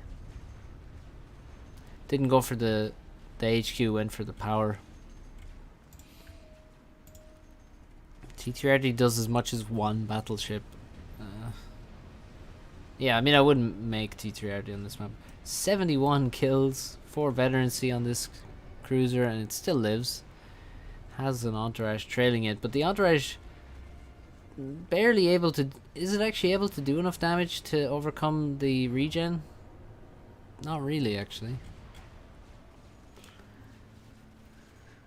Yeah, I mean, if you're UEF, your battleships are so good at bombardment that there wouldn't really be any point in making T3RT, I'm sure. Thomas boldly doesn't control K after that nuke. Yeah, that's really insane that he doesn't. I don't understand that at all. But this, yeah, there goes a battle cruiser for you, Swackle.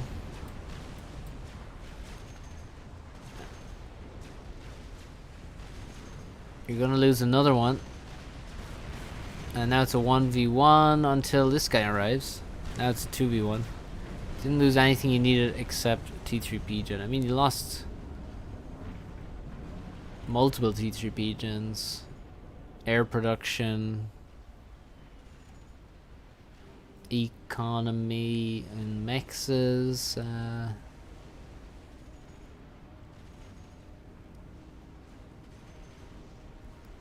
And really, you're just gonna get nuked here now, which is the real issue. You just get nuked again. Like, there's nothing to stop you getting nuked again. So it's really, it's not even about exactly what you lost in the first nuke. But also, you have 4 battle cruisers. He has 4 battle cruisers, and he's almost got another nuke.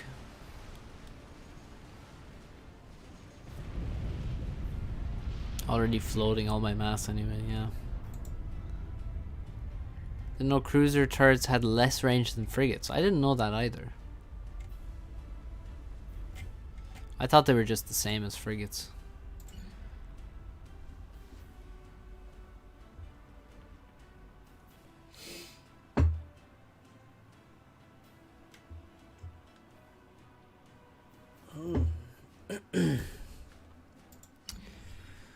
Oops, didn't mean to press that.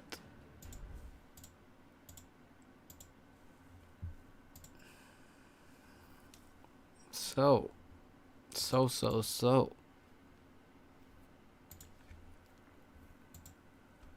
Any other ladder games, guys? Nope, I don't see them. Everybody watching the stream instead of playing ladder. Let's go down 1900.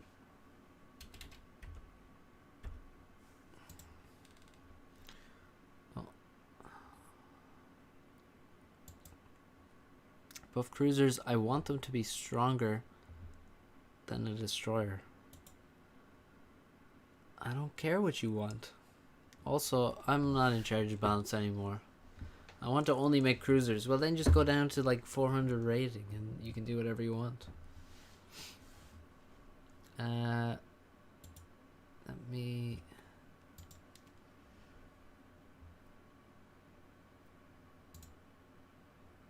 see here.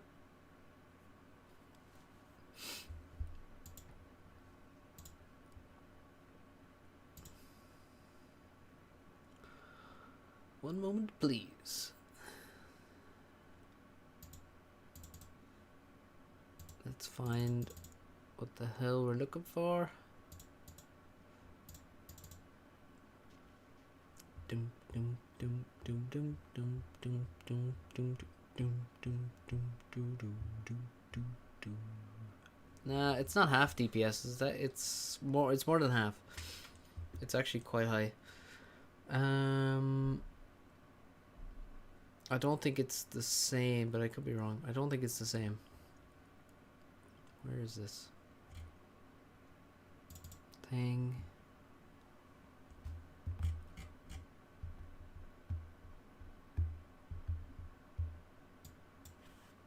Okay. Destroyers are way cooler than cruisers. Okay. Cruisers are way cooler. Oh my god, we got a civil war. Beginning. Choose your sides wisely.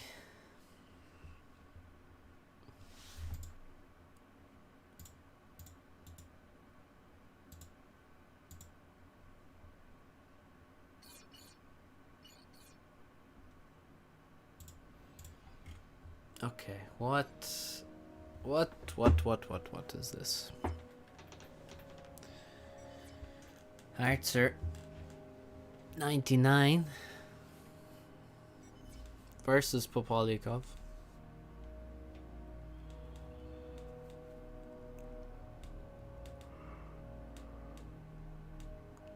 This is Open Palms, new map. New phone, who this?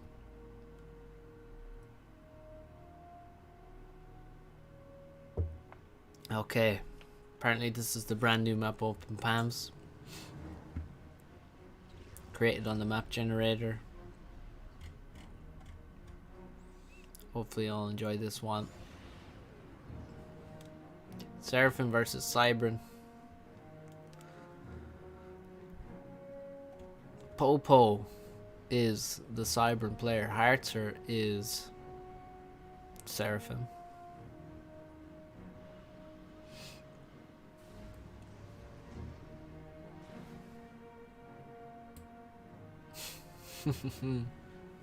The cruiser class in general is the coolest. Cruiser, battle cruisers, etc. What's the etc? Is that's it though, right? That's all of them. Well done, Sheep Thief. Why build power generator around mechs? Because then you, well, for one, the engineers can build straight away, and then also you can upgrade this mechs for a cheaper amount of power.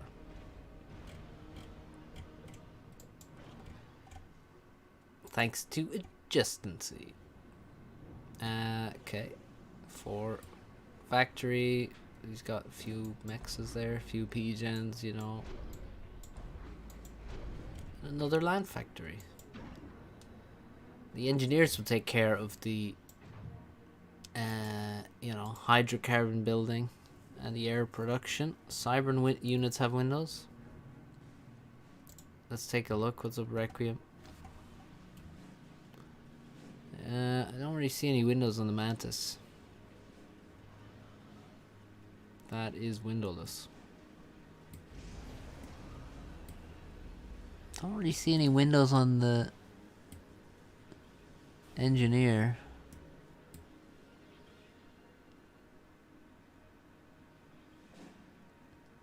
I see lights. Cruiser, frigate, cruiser, hybrid. I mean, cruisers have frigate weapons. At least,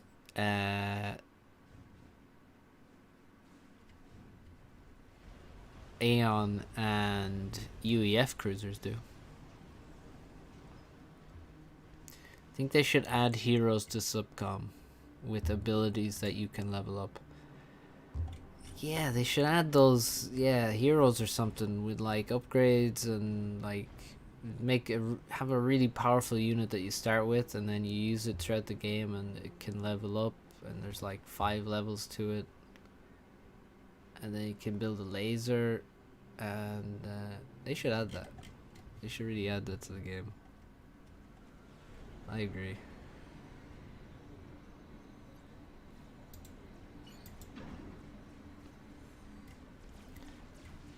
So let's see who's winning. Looks like Harzer wants to keep all of his tanks at home on open palms. I mean, I'm not really sure it's the best thing because it's open palms, so really you need to be running directly across the map and just face first into the enemy. Good defense on the raid at the top, but no raiding from Harzer.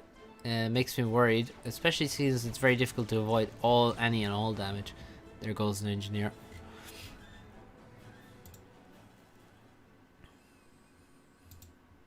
Yeah, there is some kind of mod where, well, there are multiple mods where you have like, heroes or whatever. There's like TVG. I believe. What's that? Total veterancy something. I don't know. There is there's one guy by a guy Frank 83 or something, I think his name was. And that had like research and a tech tree and like upgrading units and stuff. It's quite MOBA-esque.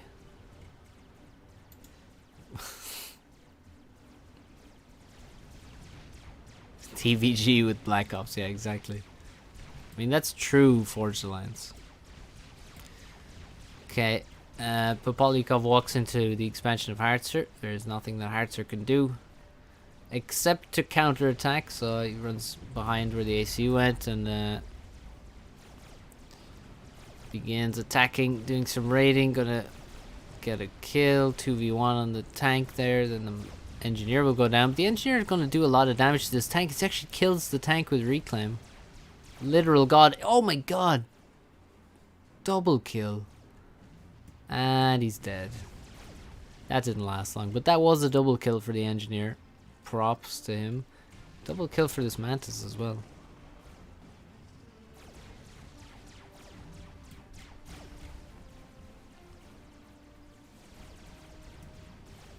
We got what, 4, 5 land factories in the base. Bit of a raid continues on the right side behind the ACU. Harzer's just sort of defending his own expansion. Will he catch this stuff though? Like, this is the kind of shit where you just run past. Air scouts are very important in these games to spot where you need to go. And look there, you see, he sees the commander. Let's just go around. Yeah, there was a legit idea for custom skins, but it just never happened. You know, one of those things that never happened.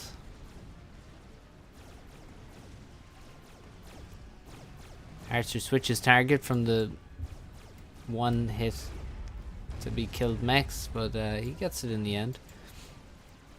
But I don't think his tanks will get much further. Those 5 tanks that ran around find their way into the expansion, begin raiding. 2 mechs is down. 3rd mechs will also go down. And the Mantis will try and run away, and that shouldn't really work for them. There's skins in the 2nd game. Okay.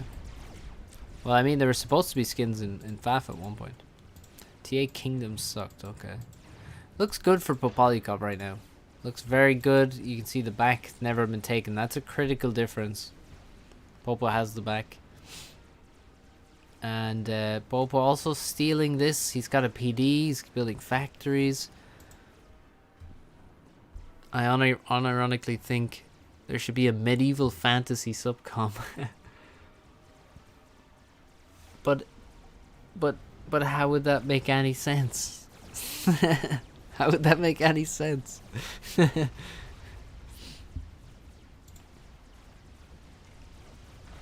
Popo has the back. He does. Oh, he's moving as a side control. So, to everyone who's watching, hit like if you're enjoying the stream. Helps me greatly. Yeah, looks very good for Popolikov right now. He's taking the middle. Oh, bit of mechs capturing going on here. Sneaky engineers. Yeah, I'm just wondering how a medieval Supreme Commander works. Just in terms of what Supreme Commander is, which is, you know, a teleporting robot with the capability to construct, you know, military industrial complex on any planet in a matter of minutes. How do you translate that into a medieval context? Is this some kind of ancient alien scenario that we have to move to in the lore?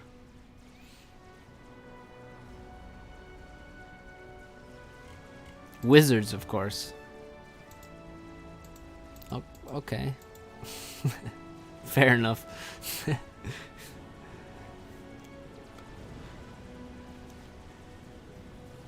Okay, T2 Air is the choice from Hartzer. Usually you see T2 land on this map, but T2 Air is a totally reasonable choice. There's so many Mantis. He could actually be overrun by these units here. You gotta be worried. This is enough units to kill an ACU. And if he went for him, he would definitely draw the gunships over there. But there's just so many Mantis in this area as well. Hearts are under tons of pressure. Mantis and Medusa all around. Popolikov going home and building anti-air in various locations. Nice to have an anti-air here. He's going to try to take this plateau as well now. He has this one. So everything just looks good for Popolikov. Looks very, very bad for Hartzer at the moment. Just has less of the map. I mean, this damage is absolutely necessary to keep him in the game. Good to hide tanks like this around. It's a very good move to do. Be nice to break off one tank to go to this mechs. Don't send them all to one location because then they're much easier to clean up. Whereas now he's going to probably get a free kill with this tank and this engineer.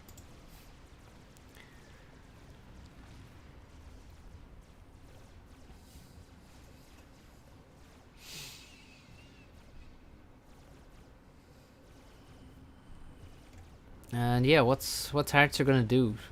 Is he gonna make any Nothas? Is he gonna make any... Still has reclaim in his base, and actually a lot of reclaim at the back base is quite... You can see there is actually a lot of reclaim on open palms, by the way. That's not... Usually the back is abused quite heavily. This portion he's done well actually clearing a lot of this up, but yeah, T2 land from Popo. No TMD. Also no mechs upgrades. Actually, he has 2 on the way. Tanks at the back finally getting caught out. And gunships head to clean up this expansion. Go straight for the anti-air. Now the NGs. And the factories should be building anti-air right now. But they are actually not.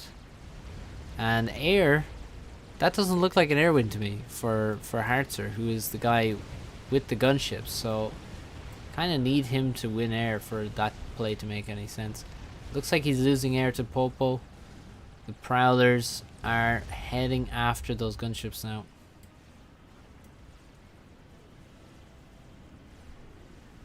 Swooping around the place. And he retreats the gunships to the main base. And he has some anti-air. It's time to fight air again. But he still doesn't have enough inties. But this is quite a strange air fight.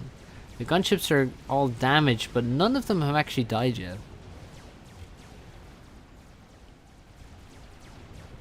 Surely one of them will die. This is a great time to get some air staging. Can you hide your air units on air staging, as in like they can't be attacked by air units if they're being repaired? Is that the case? Or am I imagining that? Oh my god, Hartzer is just dead. Right? Hello? Units? Why is Hartzer not dead here? What the fuck? Why is he even here with his commander? It's not upgraded. This makes no sense. He has no units anywhere. Okay, Hartzer must just be dead.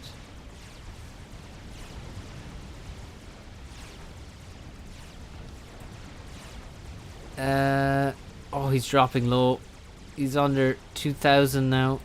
But there's so many gunships and there's so few units left.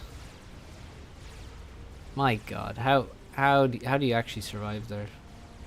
1400 HP. Die please, says Papalikov. Well, he could have just, you know, killed him very easily, but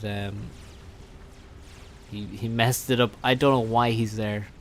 It makes no sense that he's even in this position. Like, let's just take a look at Hartzer's first, how many units he has. You know, way less, and also none of them are they've only just now passed this max, and his ACU meanwhile is in the opposition base. Goes for the TMD. Does he have TML? Oh my god, he's lost his T2 Air HQ to what exactly? He's now going after the T2 Land HQ of his opponent. As it's building flak, that flak is not coming out of the factory because the factory is dead. And now there's 2 on tanks in the base as well. That's cool. Should definitely kill the T2 engineer and the P-Gen. And oh, 3 flaks come out of the support factories. Just a bit too late, but also not that late. The gunship's targeting down the flanks, and they're not going to be successful.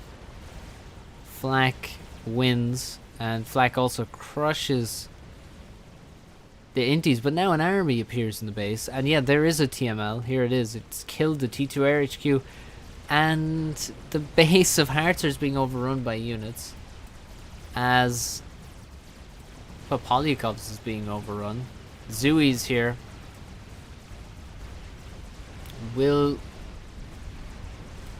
Should be able to kill a lot of power. I mean, there's what? There's very few units. There's no units. There's 1 flak is all. And the base of Hartzer doesn't really look much better here. He's actually targeting the T2 support factories to prevent them from constructing anything. Needs to go after the power. I suspect that there's a P-Gen under construction. Yeah, Papalyakov's going to have a T2 P-Gen next to his ACU very, very soon. So actually power is not going to be the main thing to kill here. It's going to be just build power. There's a couple of T2 Mexes that can be taken out as well. Papalyakov's losing everything. His entire base is doomed. Meanwhile, a lot of factories have actually survived. I mean, what the this is ridiculous. What's up, Peter? How's it going? Dragon. Okay, let's look elsewhere on the map. Oh, some Medusa found some P-Gens to kill from the cliff. That's not the best place P-Gens are. And P-Gens at the back. T2 P-Gen here. That's the beauty of having T2 ACU. Hearts are just chilling over here for some reason. And how much power does he have? 540 power. It looks very, very bad for Harzer. But Polyakov just has more of the map. He has the sides. He has a lot of resources in the bank. He has access to tree reclaim on the plateaus as well. So doesn't really look like Harzer has much of a chance here. But he has wiped totally the base of Popolikov, while some portion of his base has survived here. A few P-gens, hydrocarbon, PD, and you know, several factories, several extremely low HP factories, but factories nonetheless. So yeah, this is ridiculous. This is ridiculous.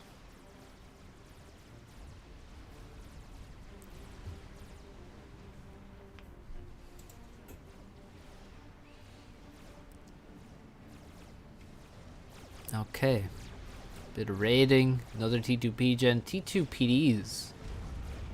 Why is Popolikov making so many T2 PDs? Maybe because he doesn't have any units whatsoever, I guess. But, should probably make some. Stop making artillery. Make some Mantis. Take back some of the map. Because right now he's lost his main base, and Harzer's going to take back his own main base. Because he still has factories there. I mean, he's lost a couple more. But Harzer going to try and take this reclaim as well. And Polyakov needs production. He needs factories. That's what he has to replace. That's the main thing that he lost. I mean, he replaced the power. Needs to replace now the mass, and the production. The T2PDs get some shots in, show themselves.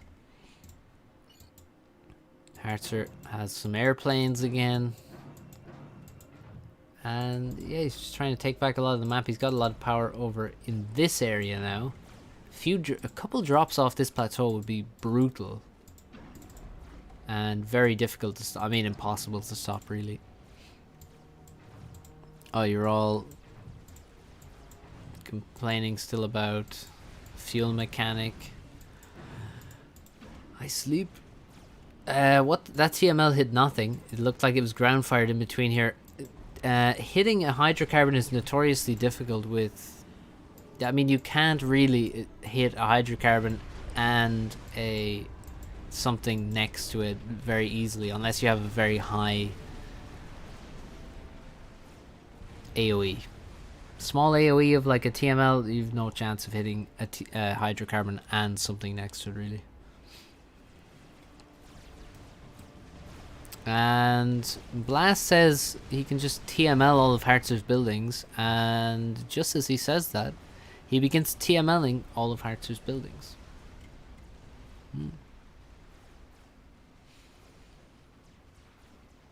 Life is good. That's good, Peter.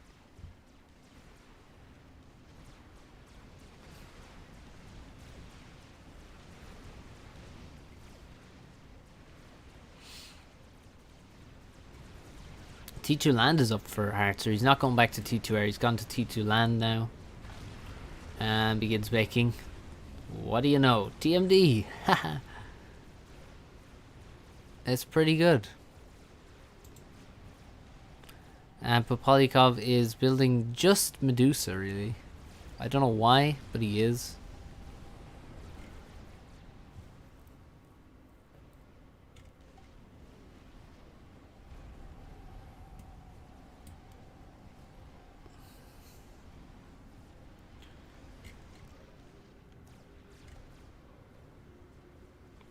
Uh-oh. Medusa are here.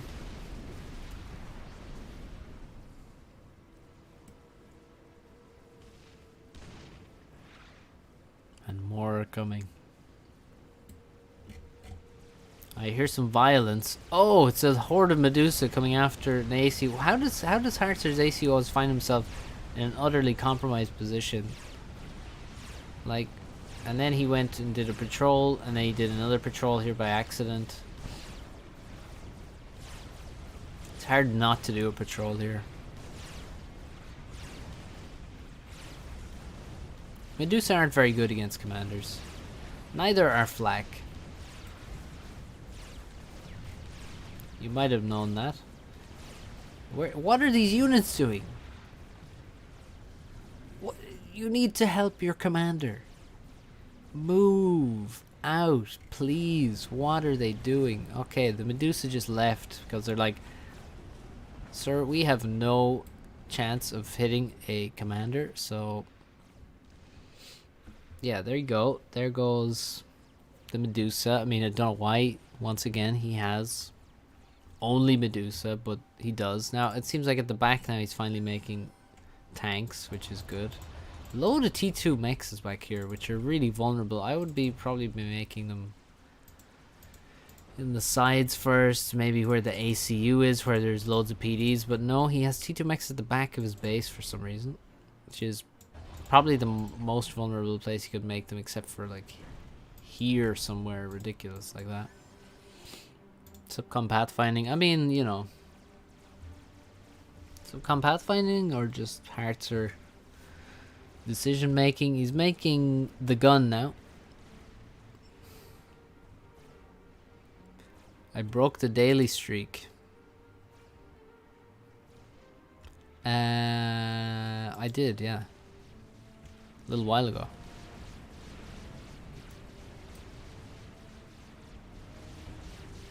Okay. Medusa versus Ilshis. Nice bit back and forth. And the Ilshis have taken almost 0 damage. They've taken like 1 shell in this entire fight. There's another one. What's that? 2 shells in the entire fight from all of those Medusa? Oh, yeah, that's not great now. That's so many Ilshis, by the way. Suddenly, there's 18 Ilshis. Let me just point out that there's 18 Ilshis. He's gotten all the reclaim from this base. I mean, Hearts Popolikov got none of it. Hearts was taking all of it. He's still taking more. And, like, what does Popolikov have on the land? 3 hoplites, 24 mantis, and 62 Medusa? Why do you have no army whatsoever, my dude? You do have 7 Corsairs, okay.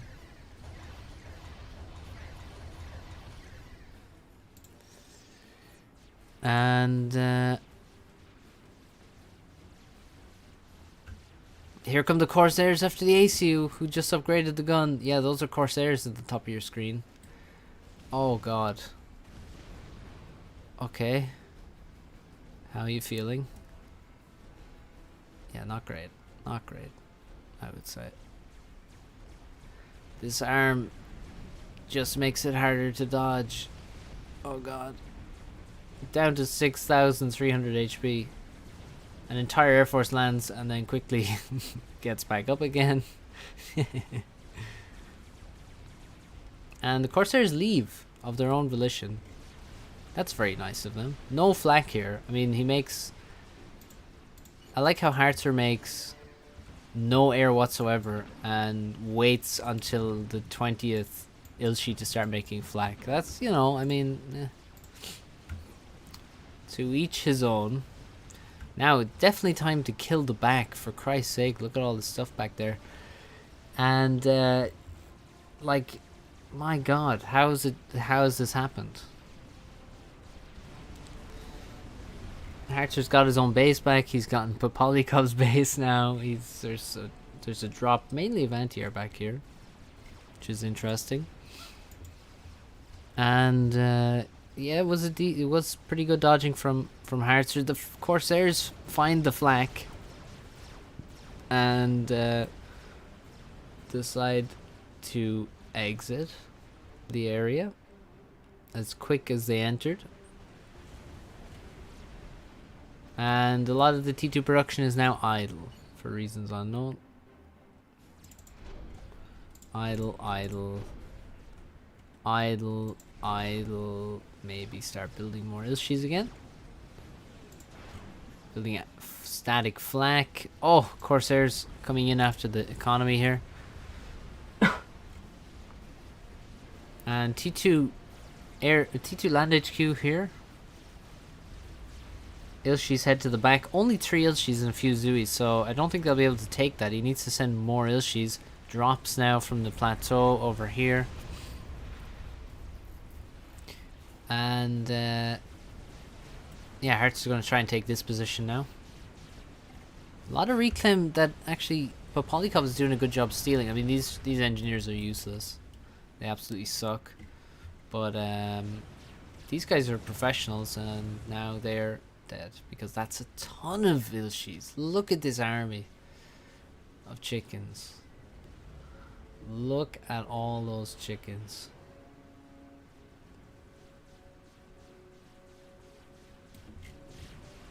It's beautiful. Archer should probably consider making T2 on his commander, and you know, like you know, maybe a shield or something. Okay, more Corsairs, or well, the same Corsairs. Not sure what they attacked there. Oh, the HQ. They have failed though. Doesn't even lose half HP. Fuel, fuel, fuel. What are you talking about fuel for?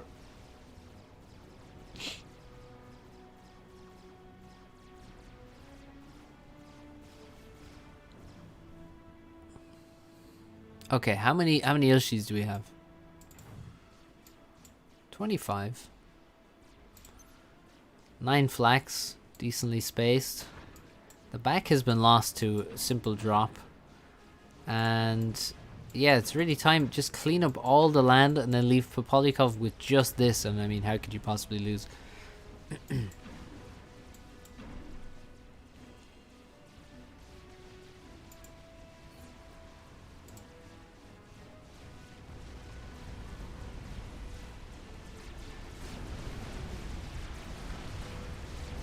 This is mainly anti-air. I don't know why the anti-air has blades for legs. That doesn't really seem like the most effective way to interface with the ground. Like, most things have, you know, tried to have a larger surface area. You don't usually put blades on your feet so that you just stab into the ground every time you walk. But, you know, Seraphim are, you know, their own thing, I guess. Edgy, exactly. Maybe Archer is listening. He's building a shield. I mean, it's not a live game, but, you know. It works because aliens. True. There should be diesel planes that need separate air stations. Yeah, you should be able to accidentally put the wrong fuel into your airplanes.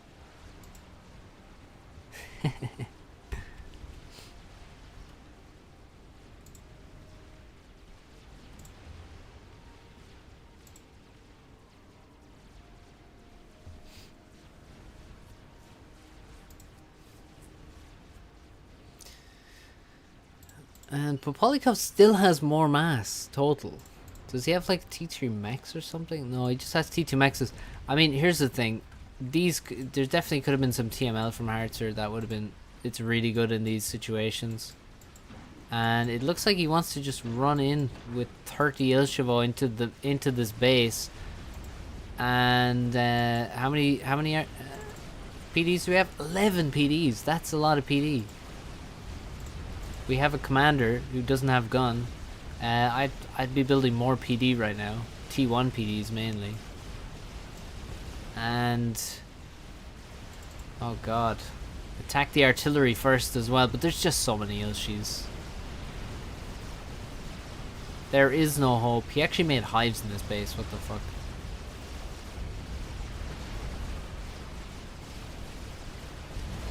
You think this base survives 30 Ilshis?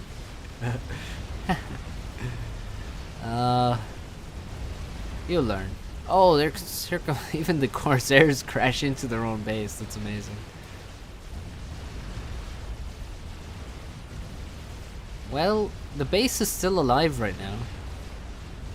The Ilshi count is thinning. MMLs are running into their death. And Popolikov is getting into a transport, so he doesn't really believe in the project, I gotta say. Also, these tanks ran way to the back and let most things die. There's only one PD left.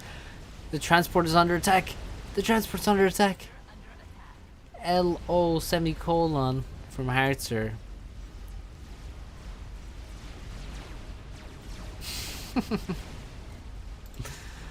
Oh, what a game. What a game. What a game. I love open bombs. Fantastic. Fantastico. Well played, Harzer. The Ilshis were strong.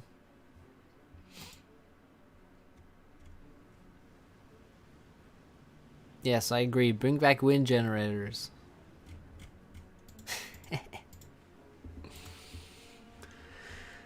Well played. Popolikov lost his whole base, and Harzer lost almost his whole base. So it wasn't really a base trade because Harzer ended up with both the bases.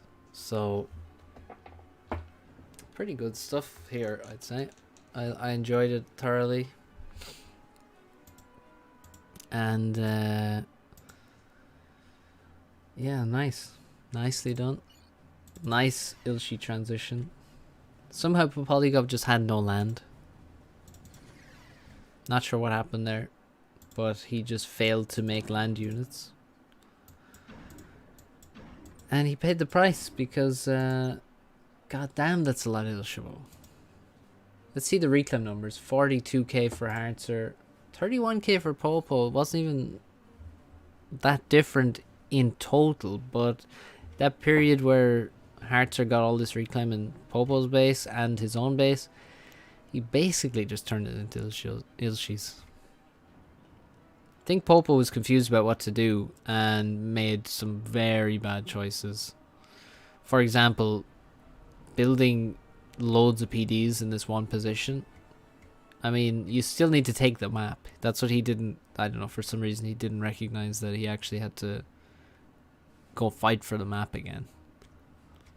And you were just allowed to take this, and you got your own base back, and then it's like, okay, well, if you have this base and this base, you know, did the sides matter as much? Not really. You gotta fight for the land. GG's. Oh, you hate to see that when you've lost. And you're red.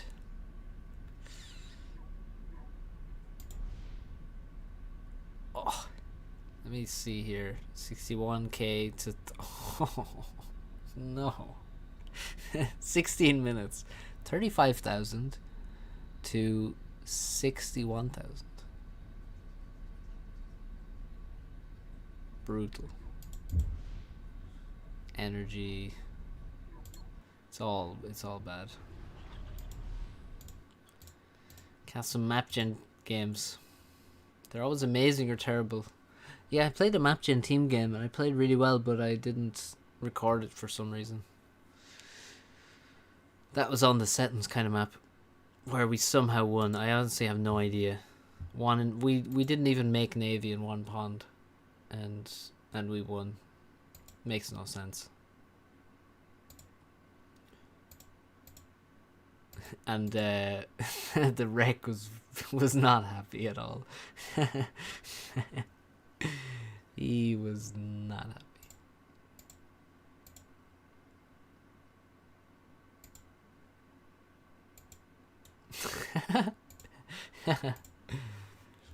Right, let's...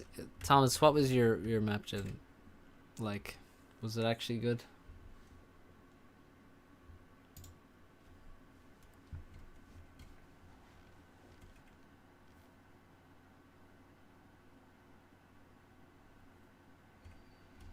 I just see lots of oh, Tex and Ajax were in there. Cast it then. Yeah, well, I won't cast it now because I'm kind of tired. But I'll cast this because it's long. But we'll cast Thomas's kind of quickly, I think, and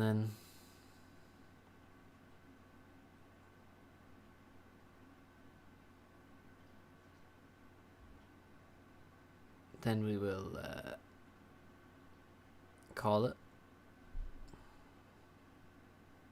Sites have 10k reclaim in total. You mean the plateaus on Palms? Oh boy.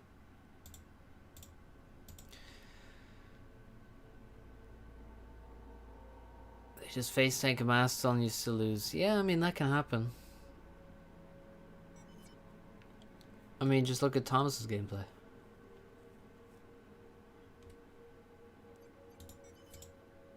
What's up, Tubbs?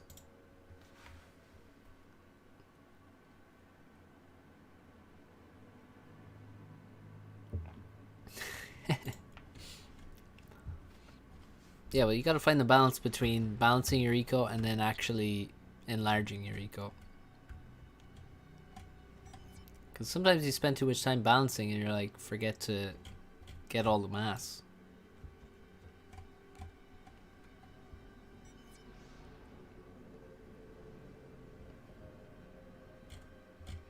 Yeah, Thomas with the, you know, the high level advice that really doesn't help anyone, obviously, and he knows that.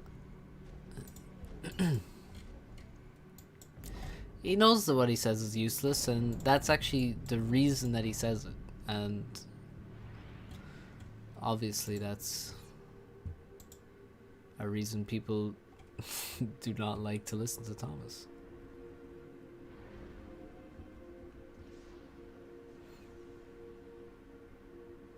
So who's in this game? Vor, Alex.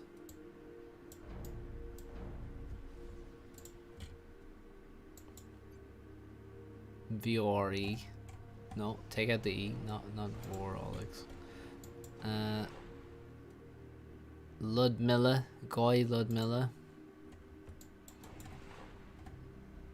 Rowan Morse. YT and Azuros.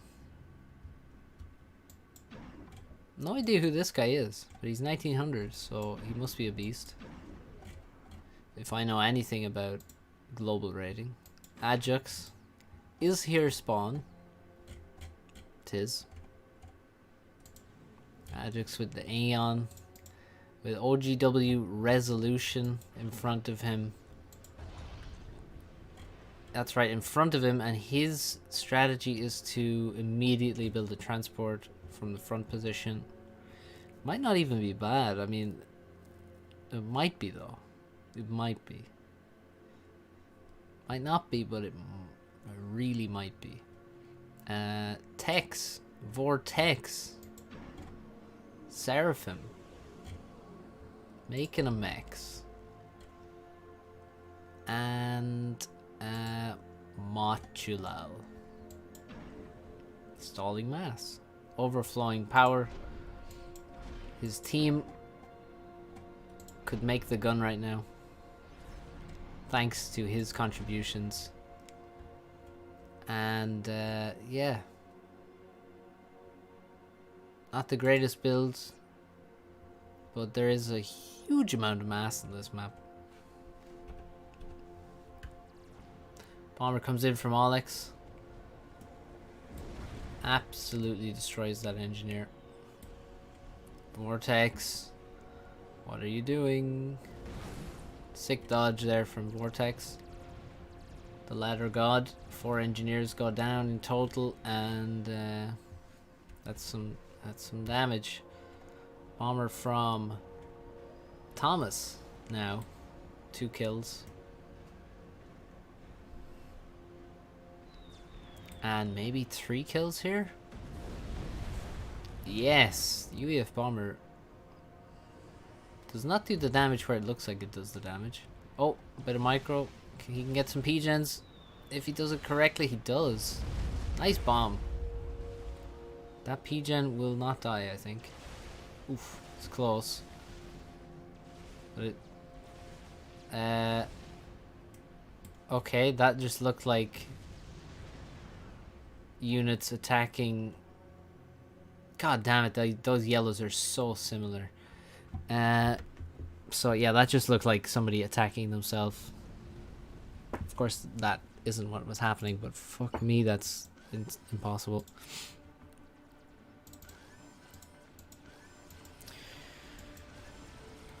So the transport dropped some engineers down here. I mean, there's nothing in this position for some reason. And the ACU is standing in between mechs, is building a factory. Thomas dropping to the north. Mott has nice Selines in a couple of places. Alex moves forward, very far forward with the commander, and faces up to Tex by the looks of it. Yeah, here's Tex's commander. Not too far away. Thomas moves into the middle of the map. And wow, okay, Azuros just spamming directly into Resolution's base. I mean, Resolution went second air, transport, and all of his production is going to be in this position. And guess what? He has no PD. And if an enemy ACU is going to walk into your base, into your proxy, then you need a PD. At least one. He has 0 instead of the necessary 1, and perhaps even 2 that he would need. So he now is going to lose his base if Rowan ever decides to actually reclaim those factories. Ajax wins there, and he's getting factory up here. He's got both of these expansions. He's got factories, and at home he has T2 air already. Resolution looks to be in serious trouble. I mean, how does he not have this? Resolution is really in a bad way. Rowan also doesn't look like he's doing too great. He's lacking mexes here. He still hasn't taken out these factories. It makes no sense that he hasn't. I mean, I guess he's farming veterancy, but at the same time, his opponent still has all of these mass extractors. Rowan has 1 of those mexes. The opponent still has 4 of them, and his AC has been standing here for so long. What mods? There you go. There's the mods that I use. So Thomas and Azuros are heading directly towards Resolution's base. He's just lost a T2 Mex, by the way. Now on the top side we have Alex, who's actually alone with no units. Gonna get a PD up before Tex arrives. Tex is a bit slow to move to the right here. I'm not sure why though. He does have Zooey, so the PD won't cause too much trouble. Both of these expansions at the top just completely untaken now. Huge. There's so many mexes in this position, and it seems like all the strongest players are not in these positions. Like you have, you know, Machulal up here, and down here you have like Rowan and Resolution. Tex T3 air rush strategy was very questionable. Is that what he's doing? I mean, he should have T2 air already if he's going T3 air rush. This doesn't really look like much of a T3 air rush. I mean, Ajax could do it. Ajax probably is going to do it, I don't know. Top team is not smart enough to take... Yeah, he's happy enough to scout the expansion, but like, again, there's not even an order to build mexes. If there's one thing you have to do in Spring Commander, it's build T1 mexes. I think it was questionable because he doesn't know how to do it. Fucking brutal. Tex said he was making T3 air. BRB AFKing to T3 air. See you never. Yeah, he's making tanks at the back. He's made multiple factories here at the front. He's pushing forward with the commander. It's not really AFK to T3 air. Exactly. When's a good time to get Torpedo and Com?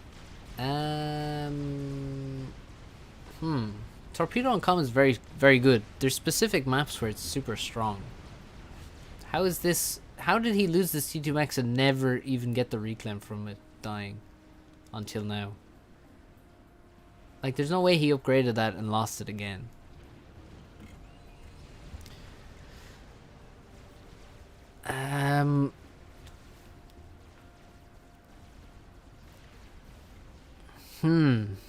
Yeah, a lot of pressure on Resolution here. Ajax is at front, and he's just going to have to carry this position with PDs. Thomas is here.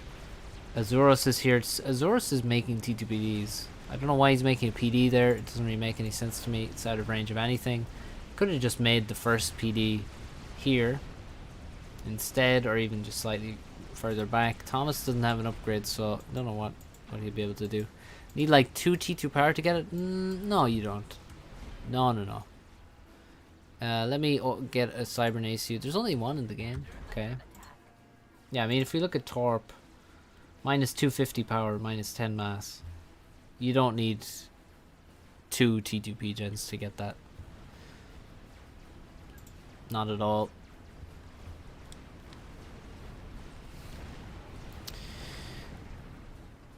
And I mean, Ajax is trying his best. He's getting some T2 transport going here. He's going to pick up some Aurora. I don't know where he's going to go with them. Thomas has random bombers around killing Aurora. There's a naval factory. There's TML here as well, which can kill this expansion. Maybe might attack the ACU, although there is full share, so attacking the ACU is probably not great. And it just looks very bad for the top team. I mean, Tex AFKing to T3 Air. I mean, it's 10 minutes 25 now, and he still isn't upgrading his factory.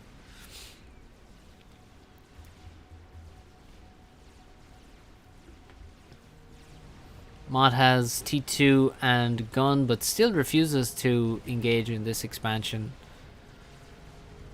Just doesn't want 7 mass extractors. Fair enough. Tex defends here. Alex retakes this with his unupgraded comm. And Thomas walks into Resolution's base. Ajax trying to get a T2PD. He's already lost multiple. Slightly further forward. And Thomas, it's pretty aggressive. I mean, he could just get mercied very easily there. Gunships also could do a lot. It's a lot of anti-air. Yeah, another PD goes down. T2PD creep from Azuros. And he can just kind of creep forward, and this entire base will die. And that'll make it very easy for Rowan to secure mexes behind this. Thomas is taking mexes over here. Thomas is taking mexes here. In the middle. Over here. Over here. These are actually upgrading to T2. Thomas has a base here as well. I mean, look at Thomas's stuff. Look where he is. He's everywhere. He's all over the map. He's playing against everyone at once. Azuros continues creeping ever closer. He's got loads of mass. He could do this faster. He's getting more factories, which is good. And he's upgrading some stuff, getting T2P gen at home. Something has been pinged. Rowan pings some Auroras. A lot of floaty boys coming across the water. Rowan has no upgrade. He's heading towards here. I mean, he can't fight this because there's PDs, and he has nothing that can kill PDs. So he decides to go towards the water. Ajax with the gunships helping his Aurora, but now Thomas takes out the gunships. And Rowan brings in Flak with his army. Thomas now killing this expansion up here from Mott. And while Mott is over here taking this expansion from Alex. Alex retreating. He's got T2. He's making the gun upgrades now. He's got some obsidians. He's got some T2 land. Killed some power for some reason. He just control K'd a T2P gen, didn't he? I don't think that was killed. I think he control K'd that. But why? I think he just grabbed this and control K'd it. And I feel like maybe the P-gen was by accident. and now you queue up another P-gen. I'm pretty sure you just went like this and control K'd all of that stuff.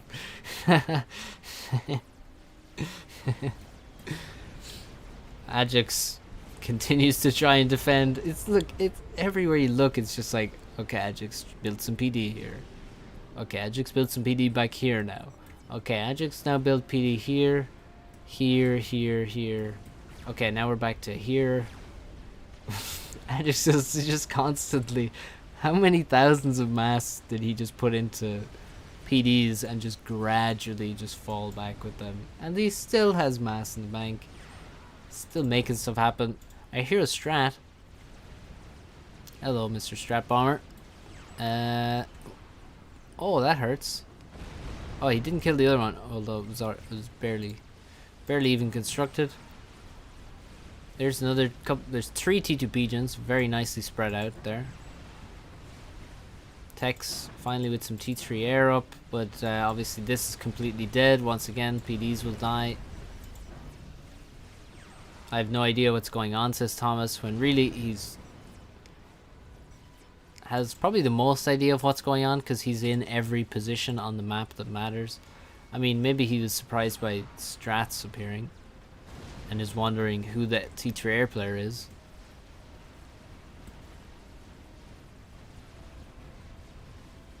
Strat getting a lot of damage, bombing. He could nearly kill the T3 factory there.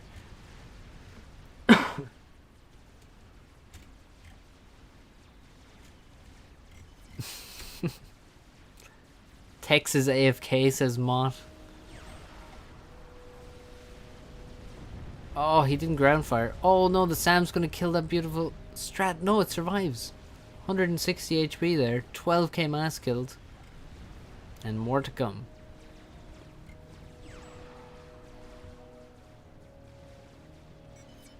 And another strat for Tex. Is anyone making T3 air? Yeah, it looks like Thomas is going to go T3 air now. Responding to the needs of the team. Loads of anti-air in this position. A shield wouldn't go astray. Like, please, make a T2 Seraphim shield for you and Thomas to hide under. 56 kills on the strat. Another strat from Tex. This time it's going to die, though. To all of the anti-air. Alex wants Thomas's units, so he can micro them all together. And the push begins. I mean, Thomas's units are really just Lobos by the looks of it. You're missing my Janus on Tex build power. Damn. Well, we see the remnants of dead engineers. Poor Resolution has 1 mass income and 20 power income. That is, he has an ACU and nothing else. Nothing else at all. Literally nothing. Oh wait, he has 3 wall sections somewhere. Where the fuck are they? Oh, there they are. He has those. Cool. And he has a factory.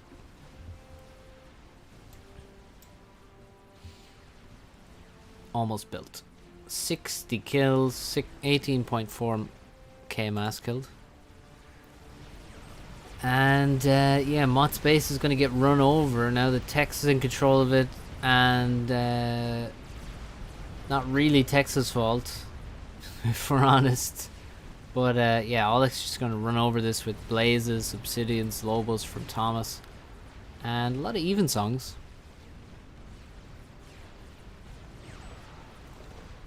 Phone ringing or something? Nope. And yeah, this whole base is going to die, and the bottom team is absolutely crushing at this point. I mean, there's even pillars coming in. The pillars actually should be able to win here. There's plenty of them, and there's barely any actual attacking units here. I mean, there's artillery, there's anti-air, there's engineers, and then there's a few Aurora, Thomas sends in his ASF and they are swiftly killed. The Strat, please, has to survive. This is the hero Strat with 66 kills. With 20,000 mass killed, it does survive. Strat there. But, I mean, this just looks very bad. We need some TML at the front. Thomas could do with an upgrade. He's making T3 Air, another P-Gen. Getting some more build power and improving his economy. T3 Mechs on the way. Random Celine from Tex here has 156 mass killed. What the fuck is that about? No idea. T1 Land absolutely crushed my hero Strat.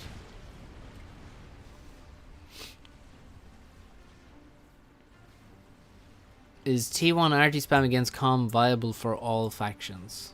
Not really, I guess.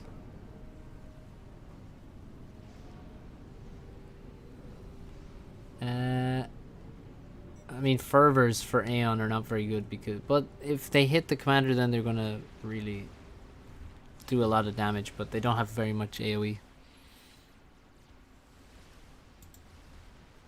Medusas, yeah. I mean, well, look, Medusas on their own, it's not great. This Strat surely will not survive. It's already an ASF on its ass, and it goes down. Can confirm I've died to fervors. Yeah, me too, to be honest. Me too. I think I've even died to fervors in a tournament, so, you know.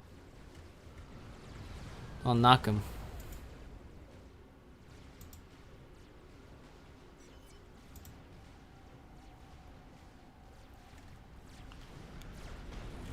Resolution, trying to build a lot of land spam. I don't think that's gonna work, buddy. You have one mass income. A lot of gunships from Tex now. He's gonna try and retake some of the bases that he's lost. Pro tip: if you're having to retake bases, you know, you're probably losing because the other players are not retaking bases. They're just destroying yours and then waiting for you to try and rebuild them. Yeah, looks pretty much unwinnable for the top team now. And maybe if 2 people were sniped, it would be pretty good for the top team. That's sort of what they would need. I think they would have to be able to kill like Thomas and Azuros, and then if it's Alex and Rowan at the end, they would probably still win. Poor Tex can only carry so hard. I mean,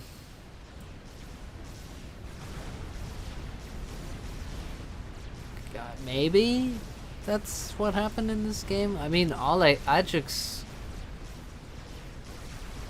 is doing what he can. I mean, Ajax is doing a lot, but the problem is he's Aeon. And he just builds loads of T2PDs and they all die to a few Zuis because that's just how bad Aeon PDs are against Zuis and Lobos. So that's really been Ajax's problem. If he had T2PDs of UEF, it would be so much nicer. Oh, Chicken Bot. Okay, maybe Tex is the one carrying.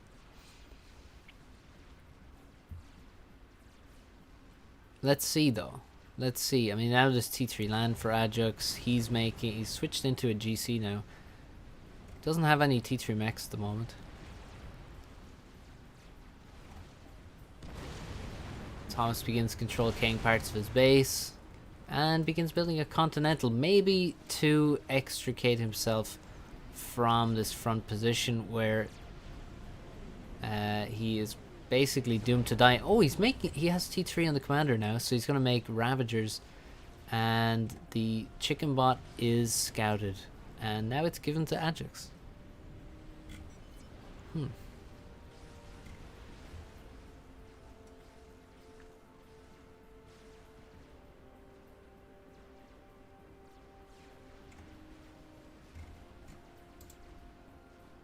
take, Ajax, says Tex. Tex failing to take this back. He's just being defeated by even songs. And basically nothing else. Well, 1 obsidian. The Aeon T3 mobile anti-air is very alien. Somebody's built another experimental. It is Azuros. He's got a very ornate chicken bot.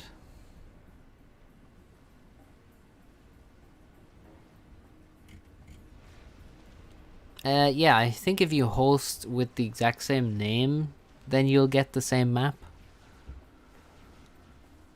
I think. Okay, Thomas reaches for the Continental. Where is Azuros? Has he already left? Oh no, he's here. He doesn't have a transport. Oh, he's been given one by Thomas. That's beautiful. Thomas really struggling to get into a Continental here. Kill the NGs. Control K the NGs. Oh my god, the chicken. Oh god, the chicken has stopped moving. Okay. It's fine. Ping's going out. ACU evacuated. And the chicken is dying. The chicken has lost huge amounts of HP. I wonder, did it get hit by TML?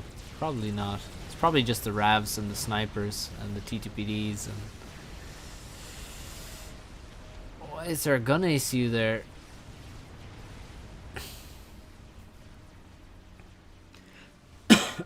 Excuse me.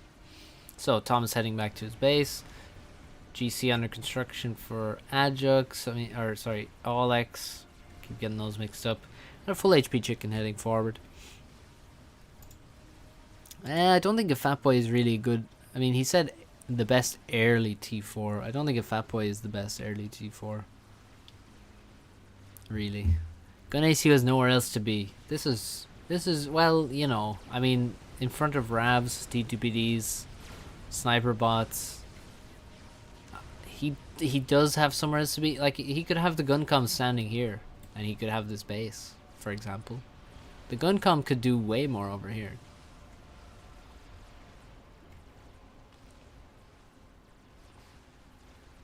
I actually don't know about the costs of these units exactly. I mean, Chicken Bot is super good. 26.5. A GC is more expensive, I think.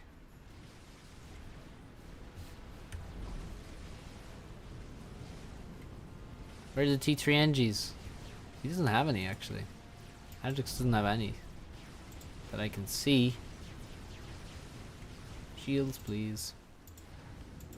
T3 gunships from Rowan. Flax.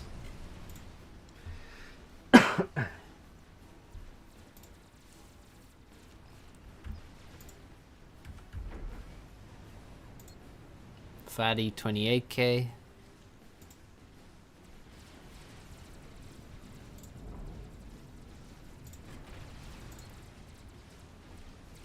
So yeah, the chicken is the cheapest one of the three. And now the chicken's meat, and this is not what Ajax wanted because he's lost so much HP in his chicken bot. Now he can just suicide the chicken into the enemy chicken and hope to do a ton of damage with the death bolt. Get on top of it. Should have kept walking in there, but let's see if he'll actually do any damage with the Ion Storm. Doesn't look like he will actually. Chicken gets away. 40k HP still.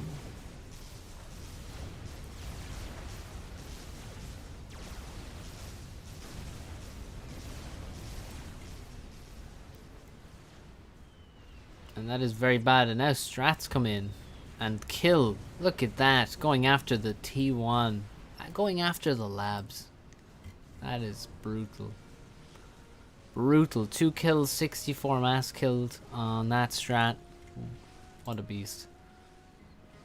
T3RD forward for Ajax to attack all these long range weapons. How many fire beetles to kill the Giotolta? I don't know. A lot, I guess. Like a lot.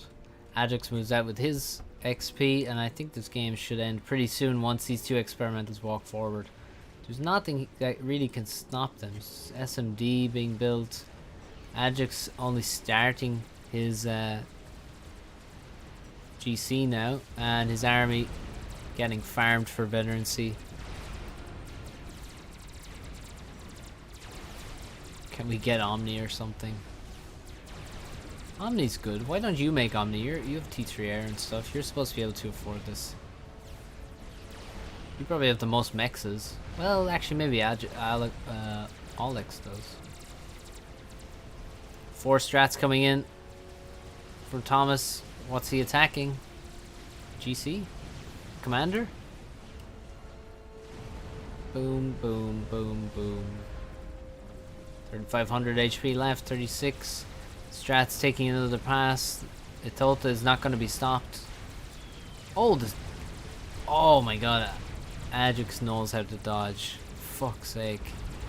Problem is he can't outrun a chicken bot, but damn, does he know how to dodge some UEF strats. That was quite nice. Text with the GG. Asking how far is nuke. I don't even know who has a nuke. Alex has a nuke? Or is he just... No. This guy has a nuke. Cool.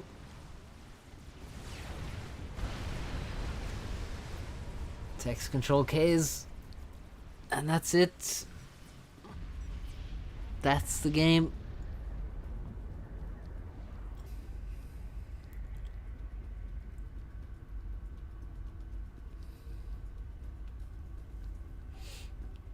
Map name is Seed, says Betrock.